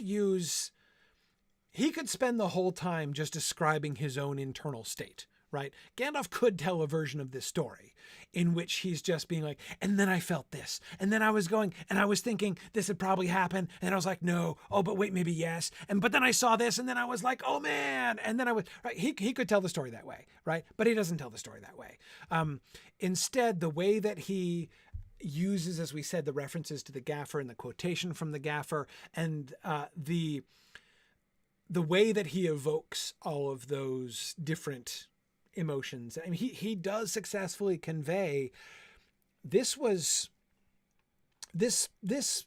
period, this sequence of events has got to be pretty high on the list of most stressful and emotionally dynamic moments in Gandalf's 2,000-year career, right? There cannot have been too many days in which Gandalf has experienced. I mean, I'm not saying none. There are some others that probably rank up there. His time in Dol Guldur can't have been, I'm sure there were some ups and downs there, and that was touch and go, as Gandalf might say. But the moment when he discovers Frodo's cloak and believes that he has seen evidence with his own eyes that the ring has been taken by the Nazgul, that's bad, right? I mean, this is a serious low point. And he conveys that, not by saying, again, and here's how I felt, but he gives another quotation, but here it's a quotation of his own thought. And again, not directly commenting on how he felt, but instead just expressing in almost a kind of confession, right? But also while building dramatic tension as well, right? Because of course he's building up to another turning point in the story, yet another, like when he saw the Gaffer for the first time and realized nothing worse had happened than the Sackville Bagginses had moved in as far as he was concerned. He then is about to have another moment of happy realization when he meets Butterbur, right?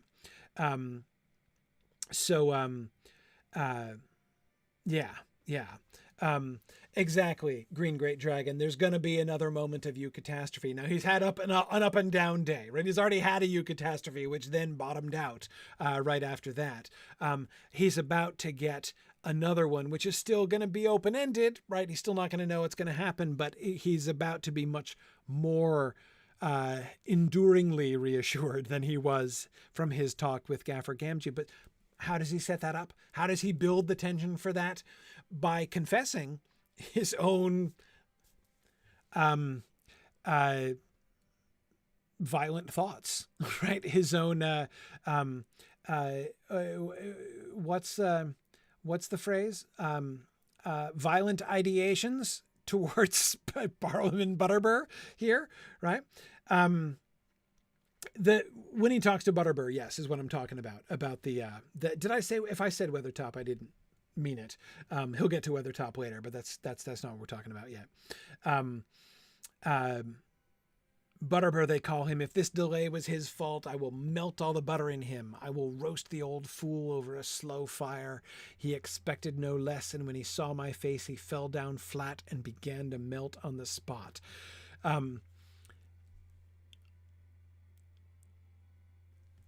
That's, he still builds this moment of suspense. Did he do something horrible to Butterbur? It's It's not that he doesn't deserve it at all, but, that would be bad. And Arden Cran, of course, I was thinking of exactly that same line. I put the fear of fire into him, right? Yeah. The actual practical use of fire on a victim, right? In order to, he's done that, right? He's confessed that. That's already kind of dubious, as we discussed, right? For him to vent his negative feelings by afflicting Butterbur, by hopefully not literally melting him, but, I will roast the old fool over a slow fire, metaphorically, we hope,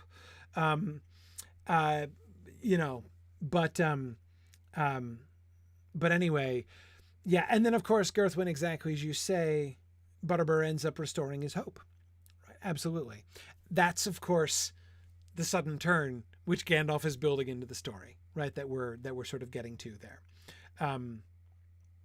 Yeah. And JJ, I agree. He thought that Frodo was taken and everything was all but lost. There is nothing but a desperate, the most desperate of hopes remaining, that he can A, find, B, catch, and C, steal Frodo from the Nazgul at that point. So you could say, well, he could be forgiven for, succumbing to these kinds of feelings. It would still be a bad look. And somebody, I forget, somebody from earlier on was saying that you get a little bit of a glimpse of what could happen if Gandalf had claimed the ring, right? It's and I think that's a really interesting reflection on this. How serious is he? Was he actually going to punitively torture Butterbur to death when he got to Bree, if he found that all of his fears were, again, reconfirmed? I don't know that he was literally contemplating that. But remember, Gandalf does not trust himself, right? That is, he passes the test, but, he's not he does not take it upon himself to become the ring bearer, right? He is still... He knows that the ring would be dangerous in his possession. And I do think it's possible from some of the things, even just from the two passages we were just talking about, right? His at least psychological, if not physical, torture of Gollum in order to get the story out of him. And his, violent ideations towards Butterbur here, I think we can see a little bit of a glimpse. There is a tendency in Gandalf that could be, even his irascibility, right? Even his grumpiness sort of points to something that could get very, very much worse, right? If he became the Ring Lord. Yes, you're right, Flammifer. He is not a tame wizard. We do get a glimpse of Gandalf the Grey uncloaked. Well, I don't know about uncloaked, but what Gandalf the Grey, corrupted might look like. See, but Andrew, actually, that's not exactly true. It's sort of true, but we have to be careful there. Andrew on YouTube was saying that Gandalf is operating on an inhuman, angelic scale of power, morality. Power, yes, in a sense, but remember, he has been incarnated. He is not just an angelic figure manifesting a body. His relationship with his body is of a different kind than like Melian, when she's marrying Thingol. He fears for his life. He is subject to the same temptations as mortals. That's pretty clear. So I don't think his experiences in that. Now, again, does he have power? Yes, but so does Galadriel. So does that. It is not at all obvious to me that Gandalf is operating on a lot of people think Gandalf is a Maiar, and so therefore he is he is like a god, descended to move among the mortals, and is he outclasses like Galadriel and Elrond as much as Galadriel and Elrond outclass the hobbits. Some people I know kind of have that, having latched on to the idea of the Maiar and their sort of angelic, not Tolkien resists using that word for a reason, but anyway, their sort of angelic status. A lot of people kind of grasping onto that have that idea of Gandalf. It's not true. First of all, that is both overplaying the status of the Astari. They take on mortal being when they are incarnated. So they are peers with the mortals. Different, yes, but they're operating on their level. Also, it's underselling the elf lords. In the First Age, remember, you're getting elf lords going toe to toe with Maiar all the time. Well, not all the time, but with some frequency, and they don't always lose. So there's not a radical hierarchy there between Maiar and elf lords either. Anyway, now Karina, you're right. Karina says, the good news is it's hard to sound scary while repeating the word butter. Yes, the fact that he, in confessing this dark moment of, violent fantasies about torturing Butterbur to death, he is also making a dad pun on his name. It's got to be a good sign, right? That's got to be a good sign. Like, we can tell Gandalf has not lost it, right? Gandalf has not like gone straight over the edge here. Yeah, definitely not.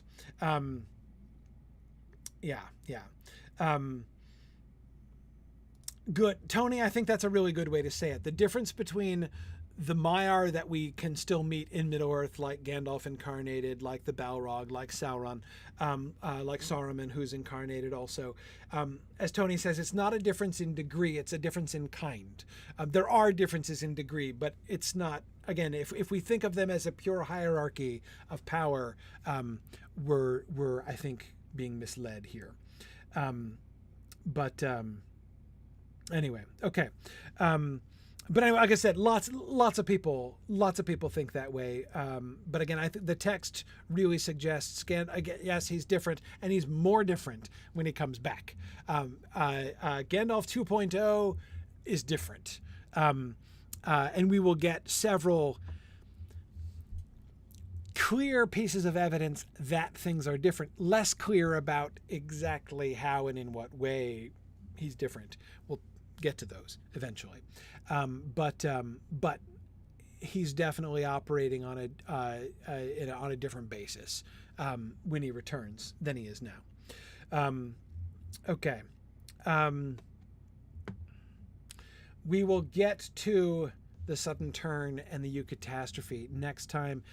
I think that was a whole nother slide and a half tonight, so I think that's probably as much progress as we can really hope for in one single discussion here. But yeah, we were on fire here tonight, right? I mean, that's yikes.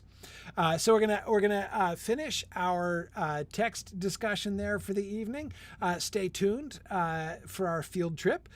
We're gonna return to the greater Gladden Fields area, which is where we are exploring. We found the old homes of Smeagol's people, and we're now kind of exploring the area and trying to understand the history of that particular zone, which is pretty interesting. So that's where we will get next time. But excellent. So I'm going to now. Unfortunately, Valori is not able to join us tonight. She had an unexpected last minute absence here. But I think Druid's Fire is going to join me for our field trip here. Good evening. Good evening, Druid's Fire. How are you? I'm doing well, and you, sir? Good. Hey, is that a Christmas tree horn there?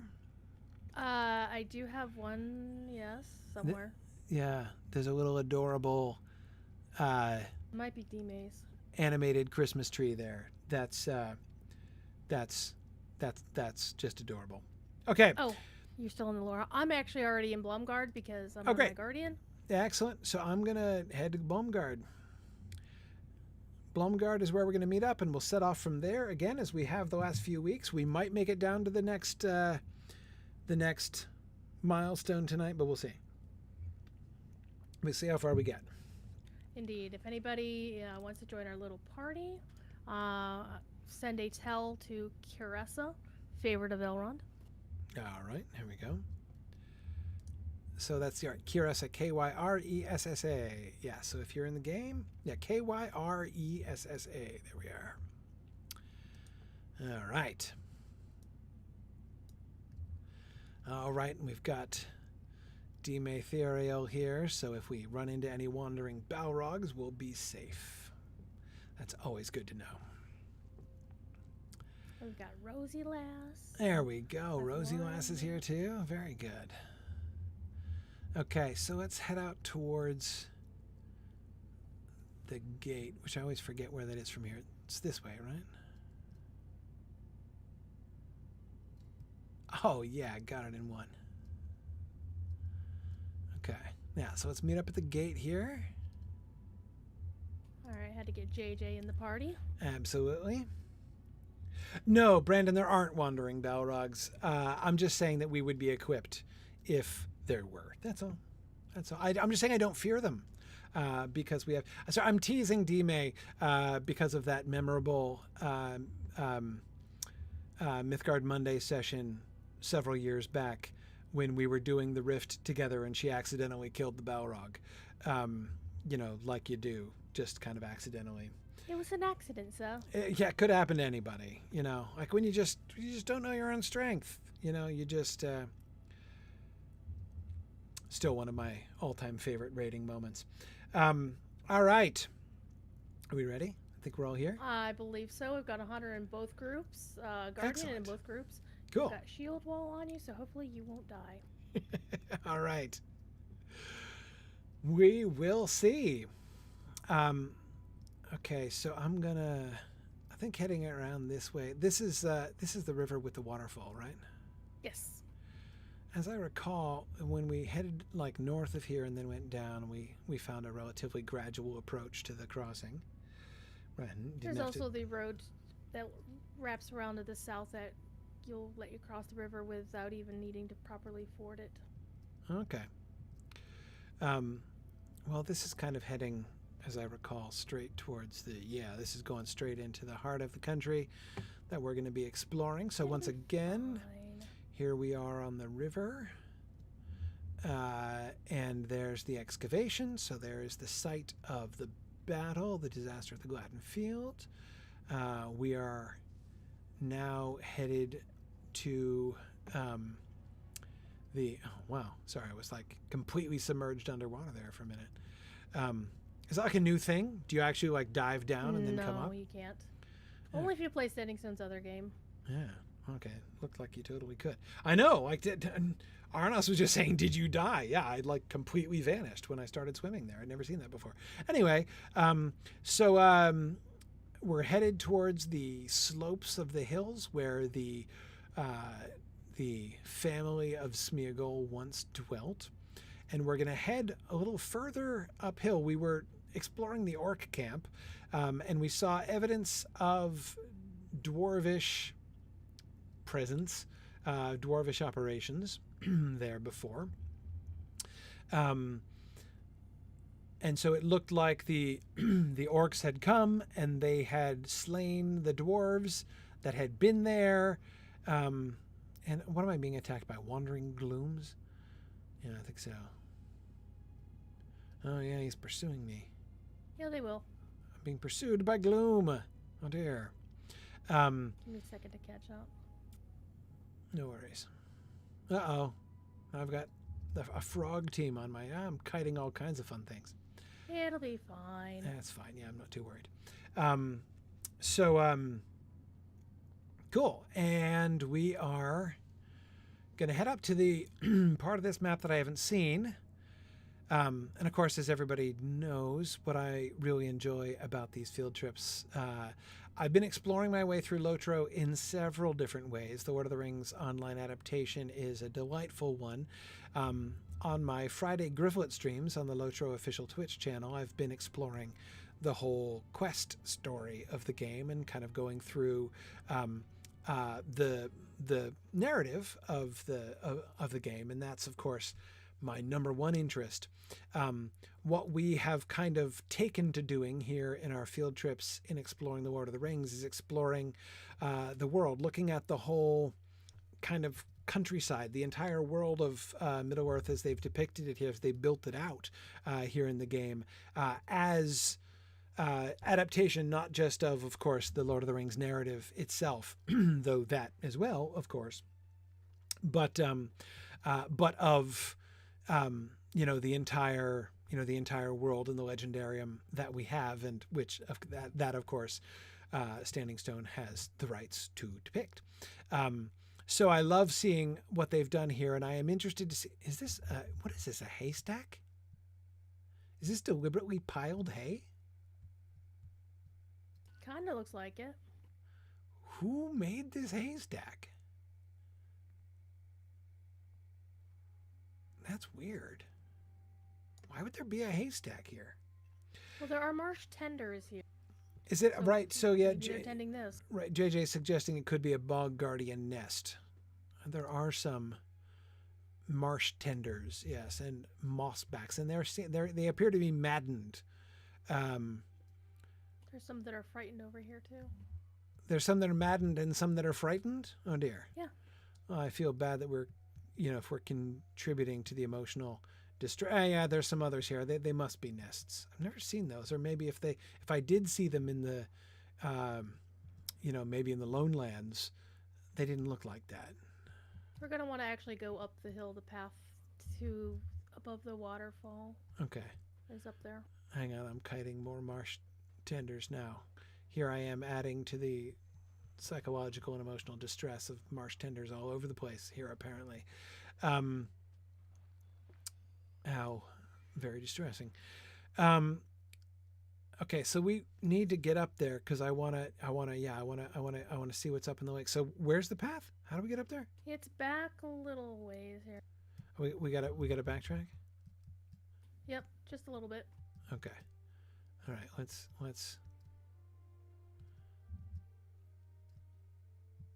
Just past this bit of rock where we saw the first. Oh, we got to go up thing. the slope up there? Okay. Yep. All right, that's fine. Yeah. Okay. And this is where the group will want to kill everything. Oh, yeah, so things start getting real dangerous up here? They have nasty debuffs and whatnot on them. Is this like a... Do they in these parts of... By these parts, I mean the areas that are, released this late in the game. Because what is this, level 130? Now, this is actually level 120-ish area. 120, 125, around there? Yeah, this was a little bit of a lead-in between Minas Morgul and the end of the Mordor. Right, okay, I see 120. Anyways, but it's still a relatively recent area. Do they still have, fellowship areas like they did in the older zones? Yeah. That's why I said we're not going to go visit the giants unless you want us all to kill the giants. Sorry, channeling Winnie the Pooh. Are there any giants? Yes. Well, my only question would be, why on earth would we not go see the giants? I mean, come on. Okay, if you want to go see the giants, we'll go see the giants. Dude, yeah, that's got to happen. But anyway, okay, the Gladden Falls.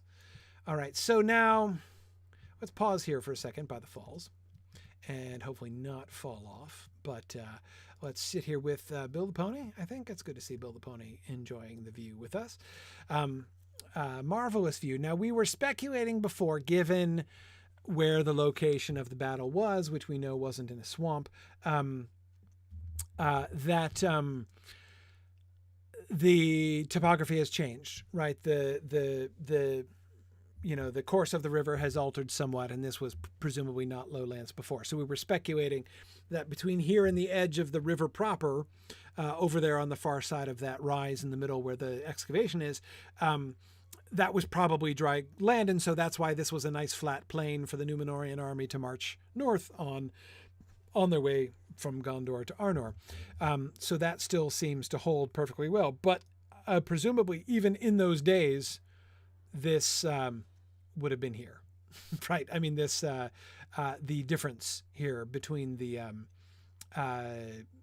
highland and the lowland here, so that what we have up here on the uphill side of this, of this mountain wall, this cliff wall here, would have been in play at the time of the Númenórean expedition up here and the battle.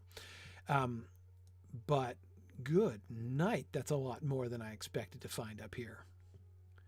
Yes, it is. Holy cow, that's a lot of building. Yeah, it from my recollection, it doesn't really play into the epic story that deals with the Gladden Fields. It's just kind of here. It's like, well, they needed some content between point A and point B. Right. What the heck? Let's just throw a dwarven city in the place and put a couple instances and have fun with it. Well, okay, so the idea of a dwarvish outpost here is, I can get behind that in several ways, right? First, on the one hand, there is a desire on the part of the game to kind of, the developers to kind of build out Khazad-dûm, right? Khazad-dûm is not just where they went through from one end of the mountain to, it is the great realm and kingdom of the Dwarrowdelf, right? So when we explore thoroughly the whole countryside, that we should see some evidence that Moria, and I'm not even talking about the amount of time that we can spend exploring in Moria. Certainly the amount of map that we get in Moria is quite vast all by itself. But even in addition to that they would want to have some landscape examples of that. Going for a second to the map, not just this map, not even just this map, but this map. Down here, right down near the, the lower part of the Misty Mountains here, is the part of Moria that we interact with in the narrative, right? Here's where they enter in, where the Siranen, the gate stream comes out. Here, above that little blue portal there on the map is a little map indicator of where Moria is underneath the mountains there. So they travel from here and they come out, of course, up here by, by Lothlorien. So all of the, what we get in the book is, Moria down here. That there would be more to Moria, right? That the reach of the dwarves of Khazad-dûm went beyond just the halls that were built. So even if we imagine like their main city being down here between those two gates, here in this stretch of the Misty Mountains, we know that, like, from what we see of the goblin tunnels, for instance, in the Misty Mountains, we know that there's a vast tunnel network going through the Misty Mountains lengthwise, right? You can go all over the place in the mountains underground. And if that's true, then surely the dwarves of Khazad-dûm, when they are at the height of their powers, would have availed themselves of some of or indeed would likely have built many of these originally, right? Also considering that Gundabad is at the northern end of the river. Exactly. And that's the other, there's like 3 major dwarven kingdoms that we know Khazad-dûm, we know of Erebor, and we know of Gundabad. There's also, the Blue Hills or the Blue Mountains, but those 3 in that little triangle there, they're gonna build more just because they're not self-contained. They're gonna expand too as their numbers increase. Right. It's the kind of urban part of Khazad-dûm, if you want to say it that way. Again, like the place where all of the the main realm is, may be the center, the heart of the kingdom. but it would certainly have extended further. This was the greatest of all of the dwarf kingdoms. They're not just going to be clustered in that one little bit. As impressive as Moria is, there's more to it than just that. So I can get totally behind that. I think that's a really good adaptation, and so therefore I think it's a great idea to show. So, and we already saw one, of course, a long time ago. Blanking on it. What is it? In the Misty Helagrod, yeah, in the Misty Mountain area. So in the map that would have been what, like up here, basically up by the last syllable of Misty Mountains on this map here. We already saw. Helagrod was. Isn't it around up there? It's like not far up from Rivendell, right? So it's going to be somewhere around here, I'm thinking. Anyway, and that's on the west side of the mountains. Right. So there we already saw ways in which the, developers from a long time ago were already thinking about, the presence of the dwarves and how that, their kingdom is spanning the Misty Mountains. So that there would also be something over here on the west side. What could be likelier, right? I mean, that would just be the Longbeards. And of course, we've got 6 other clans to account for. Whether there's that they can too. Name them canonically or not. And of course, exactly. We know of 2 have been put into game with other names. Right, exactly. I mean, we knew that those clans existed. So yes, the Lotro storytellers have certainly, understandably wanted to add those in since we're getting so much of the landscape of Middle-earth here. That makes certainly, I always thought, a lot of sense.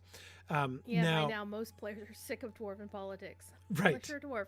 Right. Well, especially those who have actually played all of those dwarf-heavy areas in the north that I have barely even been to yet. Yeah, good. Nancy L. was just saying that the settlements around the Iron Hills are also expanded beyond just the mine, right? Yeah, exactly. Yeah. Oh my goodness, that's part of it. Yeah, we'll get you there. Getting the full development of the kingdom there. No, and I'm really interested. I mean, it's such a fun opportunity when doing an adaptation of the kind that they're doing here. Trying to build out a version of the world based on everything that Tolkien said. But of course, there's so much that he doesn't say. So, where you can go, where you can speculate, how you build it out based on what Tolkien had, I think is, within the, the kind of the limitations that Tolkien sets in a sense, is a huge part of the fun, not only of playing, but I would imagine of writing the game as well. So, so I think that's pretty cool. We should schedule you with an interview with Jeff and Chris again. It's about time. You're right. We haven't done that in a while. We should get together. And of course, when Grifflet finally crosses over to Gondor, you have a date with Pinion to talk about the River Maidens. Yes, indeed. That's coming up. Well, not immensely soon, but not too far away. We're not immensely soon. You got a lot to there. do. Yeah. Maybe by the end of the year. We'll see. You don't think so? No. Yeah, especially not if I'm doing all the Helm's Deep stuff. Not even the Helm's Deep stuff is all the various zones of, you just crossed into the West Emnet. So you've got the Broadacres, the Stone Deans, Aldburg, the But Edgeway. I've done all of the East Emnet and Wildermoor, Yeah. And I did that in like a year-ish, a little more, maybe. Okay. But there's so much story to do. Oh, I know. I'm looking forward to it. It's so good. All right. So what I'm doing here as we're approaching this. So first of all, hang on a second. Here I am running up this path and not looking at the stones. What am I thinking? Evidence of flagstones. Yes, clearly well broken up, right? This is an old road that's not been used, but this was clearly, these are not just flat rocks, right? This was a flagstone path in times past. Correct. I'm looking for evidence of carvings. It looked like something was carved on this rock that I'm standing on right now, but you can't really tell what it was. I'm trying to figure out who made this path. If there's any evidence, can we see any stars or anything? Is this a Gondorian road or was this a dwarf road? And I'm not seeing enough surviving. Yeah, it seems the lines are all pretty geometric shapes. Yeah. Could well. I mean, I would think it would be a dwarf road. Gondor wouldn't have any reason to build this road unless, and this is one of the things I'm interested to see if there's any evidence of, did the dwarves build this in response to the rise of Gondor, basically as like a trade outpost. Because then let me go back to my map for a second. Well, you'd think they could have had a slightly more convenient, but not that bad. I mean, there are a couple. If you're thinking about trade routes between Moria and Gondor, right? Again, I'm just imagining if you're dwarves, you might want to be thinking about this. And we would have had some time. We would have had a little bit of time to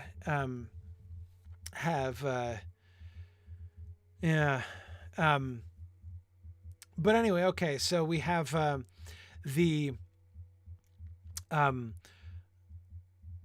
rivers, of course, would be the primary routes to travel down towards Gondor. And we've got these two inlets, right? Well, three, but obviously they're not going to go through Fangorn. This seems as convenient as any of them, right, to get in. So basically, I'm trying to. One of the things I would like to see if we could figure out, and I don't know if we will be able to figure it out, to see if we could figure out which came first, this dwarvish outpost or the Gondorian kingdom.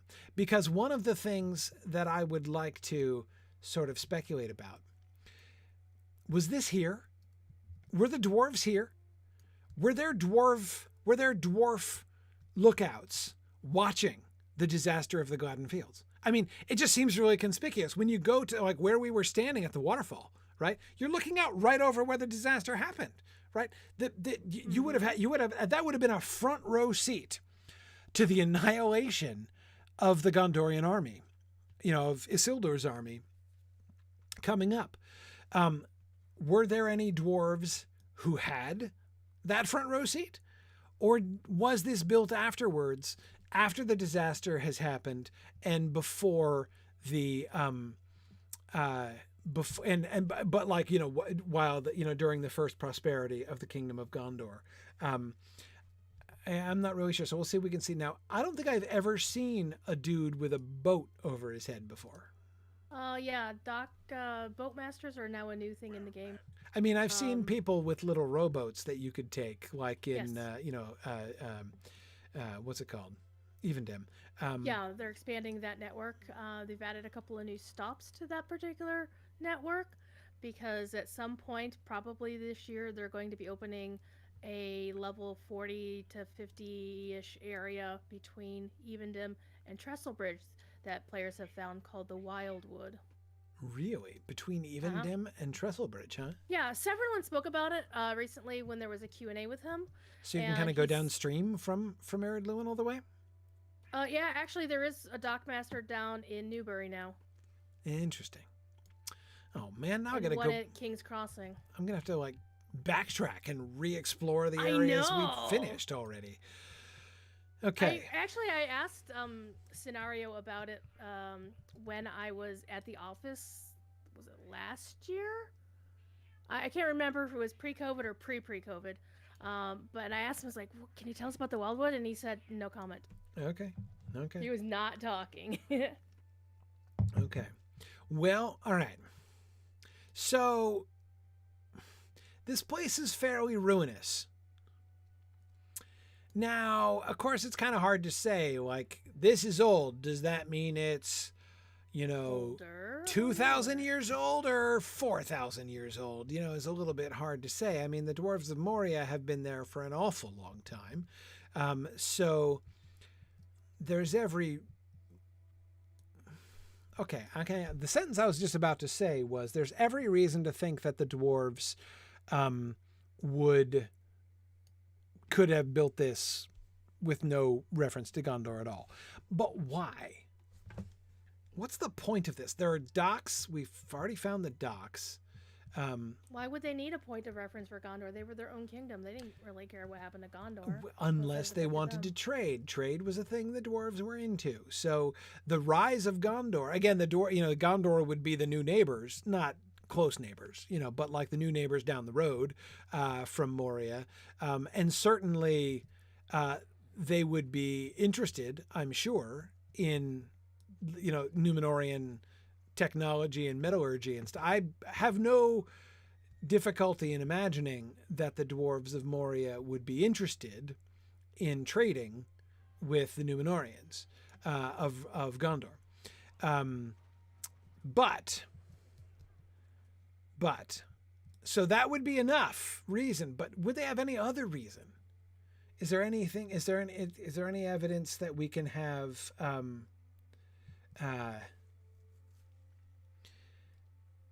Is there any evidence that we can see? Like what? I want to see if we can figure out what was this. What was this place for? You know. My first answer to that question, in as much as it's an answer, or my first negative answer to that question is it seems to be not built for defense. This is pretty open. This whole approach, I mean, there are arches and stuff, but these are decorative colonnades and stained glass. Look at the stained glass. Ooh, look at the stained glass. Is it? Would you say it's more of a Longbeardy sort of thing, or Oh no, that's long. handy? That's see, it doesn't look much like the Longbeardy stuff. I mean, it doesn't look like the, Thorin era Longbeardy stuff that we see. I mean, it's different, very different in architecture from the, in style from the stuff we saw in the Ered Luin, the newer stuff in the Ered Luin. But like certainly the stained glass does not look like the stained glass of the Dour Hands, that what we concluded to be Dour Handy. I'm thinking. Is that the witch? I'm looking at the stained glass, and it kind of looks like a cloak with no head and a crown over top, and then two towers. I'm thinking mountains. A mountain with towers in front and a crown up above. So, first thing, I think it is pictorial. That's the main thing I was going to point to as a difference, right? The Dour Handy stuff was not pictorial. Their stained glass wasn't pictorial. Yeah, This does abstract. seem to be, this does seem to be pictorial. So that's the first thing. But as far as what it depicts, it looks like mountain with crown above, but then towers kind of framing the mountain. Right, kind of built up on the slopes. I think that's depicting this. Like this, it reminds me of what we saw looking at this from a distance, right? With the towers and the sort of the fortress thing built on the front, and then, but still like, with the recognition, like basically saying, if I had Could it to, be a lake in the mountains in the path? it's possible. I mean, if I'm reading that right, if the blue part on the top is sky and the bottom part is mountain. How I would read this is I would translate that image as this is an outpost of Khazad-dûm. Again, mountain with crown means Khazad-dûm. The two towers do suggest the three mountains, or maybe you can even see the three mountains if that joint down the middle is if we see like the two lower peaks in the front and then the higher peak in the back, it could be the three peaks there. But again, the towers in the front, like this fortress that you see with the mountains in the background, this is Khazad-dûm, right? Property of Khazad-dûm is how I would read that. And so again, it seems to be more. Now, Emily is saying there are windows up top that are different, which is exciting. Yes. Okay. So on the one hand, they're different, but on the other hand, they're a good deal plainer, which is a little bit disappointing. They just seem to be... Yeah, they're more abstract and just... tinted. I can't really see what the red thing... Seems like there should be a design on it, but there isn't. There's something black on top of the red, but I can't really it make should it be some out. sort of design, but it's not. Yeah. It might just be dirt. Yeah. Now, one thing that's interesting here, I am not seeing anything I would point to as evidence of two or more different stages of architecture. This all seems to be one, seems to be of a piece. So unlike, of course, like the layer upon layer that we kept seeing in the Ered Luin, understandably, because of the different clans and the different epochs. I'm having trouble hearing you. Stupid Hi, Siri.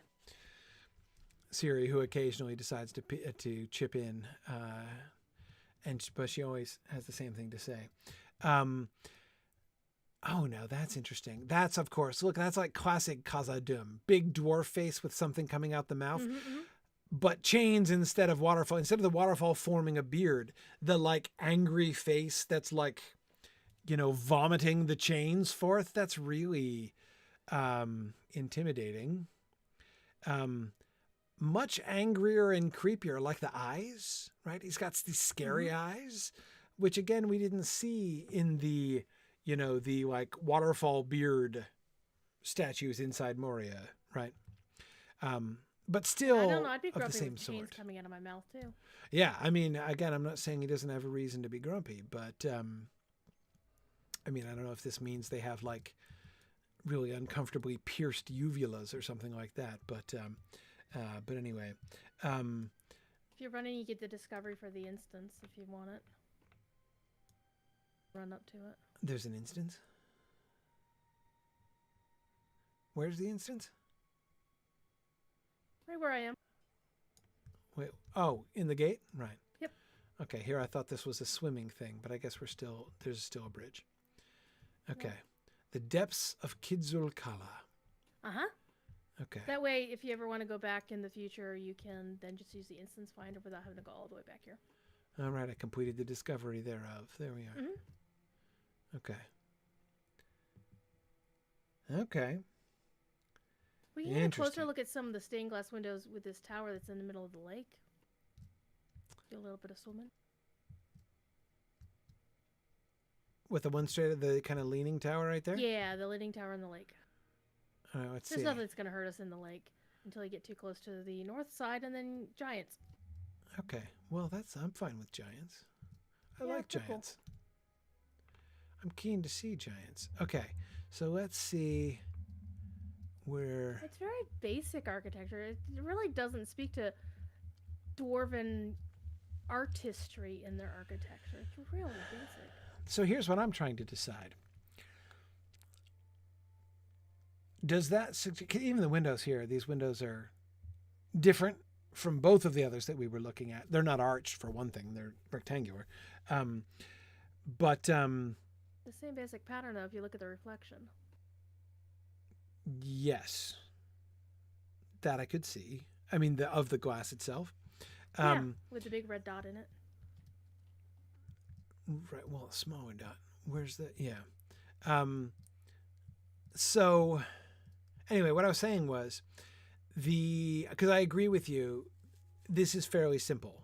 The architecture is fairly simple. Does that suggest that this is older or newer? And I think we've got to go with newer, right? It does feel newer, yeah. The older...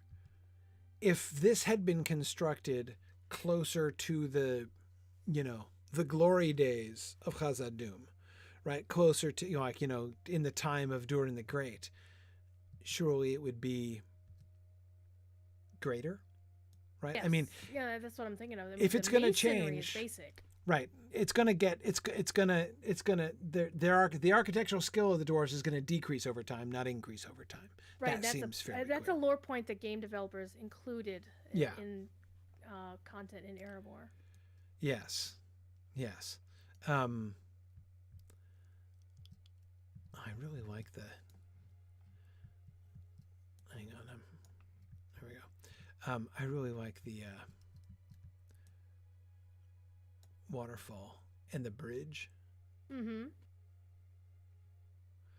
That would have been damp but lovely, I'm sure, originally, before it collapsed.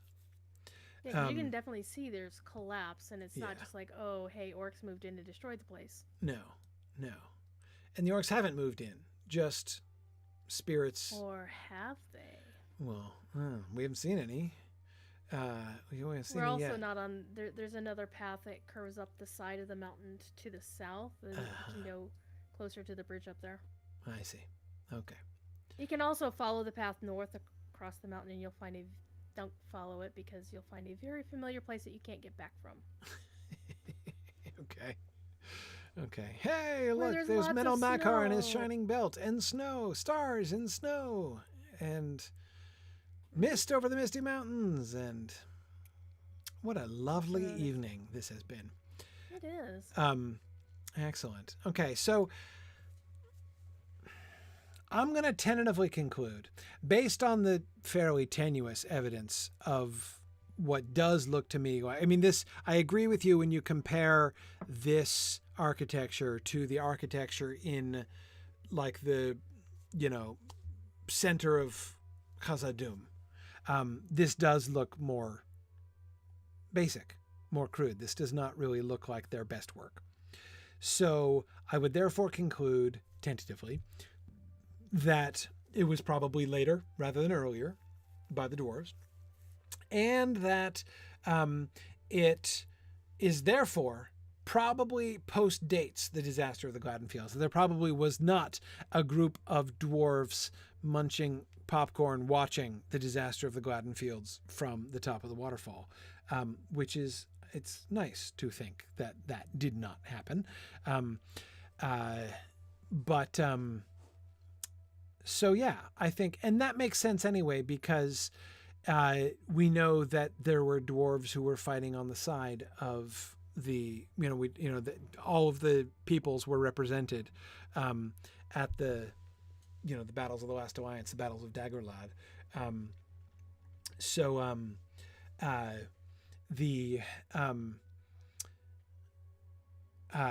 The fact that, so dwarves were fighting with them, with Isildur, like they would have known dwarves. And so it's a little bit sad to imagine that many of the dwarves, presumably they were dwarves of Khazad-dûm, like they would have been his allies. And so to imagine them just sort of standing by and not helping when his whole army was defeated seems rather sad. So I prefer the version of the story that says this happened afterwards. Once Gondor was a little bit better established, perhaps, again, if it is a trade route that they're interested in. I still didn't see any clear evidence as to why they built this. I mean, an outlet, I mean, it would surely lead into Moria, but I don't see any clear evidence for what the function of this thing was, other than an outlet. And an outlet right along a lake which leads to a river which leads down to Anduin, and therefore trade route is the main thing that I It is a trade continue to think. route because this is the other side of the pass of Carothras. Mm-hmm. So if you go up the mountain and cross to the other side, you'll be in the Redhorn Lodes, or the Redhorn path. So this is the path that was taken by the Fellowship, and they had to turn back. Right. So they would have passed through here, assuming the plan had gone the way it should have, and the Carothras, egged on by Saruman, didn't go after them. Right. So collecting tolls, doing trade, not a defensible location, as you said, because of the way it's not very fortified, but more decorative. Yep. Makes a lot of sense. Yep. Exactly. So basically a waypoint on the trade route. That's what I would think too. All right. Very good. Well, it's getting late, so I'm going to let folks go. Thanks everybody for joining us again this week. Maybe we'll play with the Giants next week. Can I play with Giants? Yes, you can play with the Giants, Corey. And I'll run up and try to look at them quick before you guys, or as you guys are killing them, and we'll all be happy. Well, we can actually hang out in the river. A couple that are close enough into the lake. Great. They will kind of look at us funny, but Excellent. if you want to get a close look, we'll probably need a lore master to try to stun them or something. Oh yeah, well no, I prefer to examine them while they're pounding on me, so we'll see. And my demise would only lengthen my opportunities to examine them. So anyway, great. So we'll play with Giants next week, and then maybe move downriver a bit next week. So cool, excellent. Thank you very much, everybody, for joining us, and I will see you guys again next week. Bye now. Bye.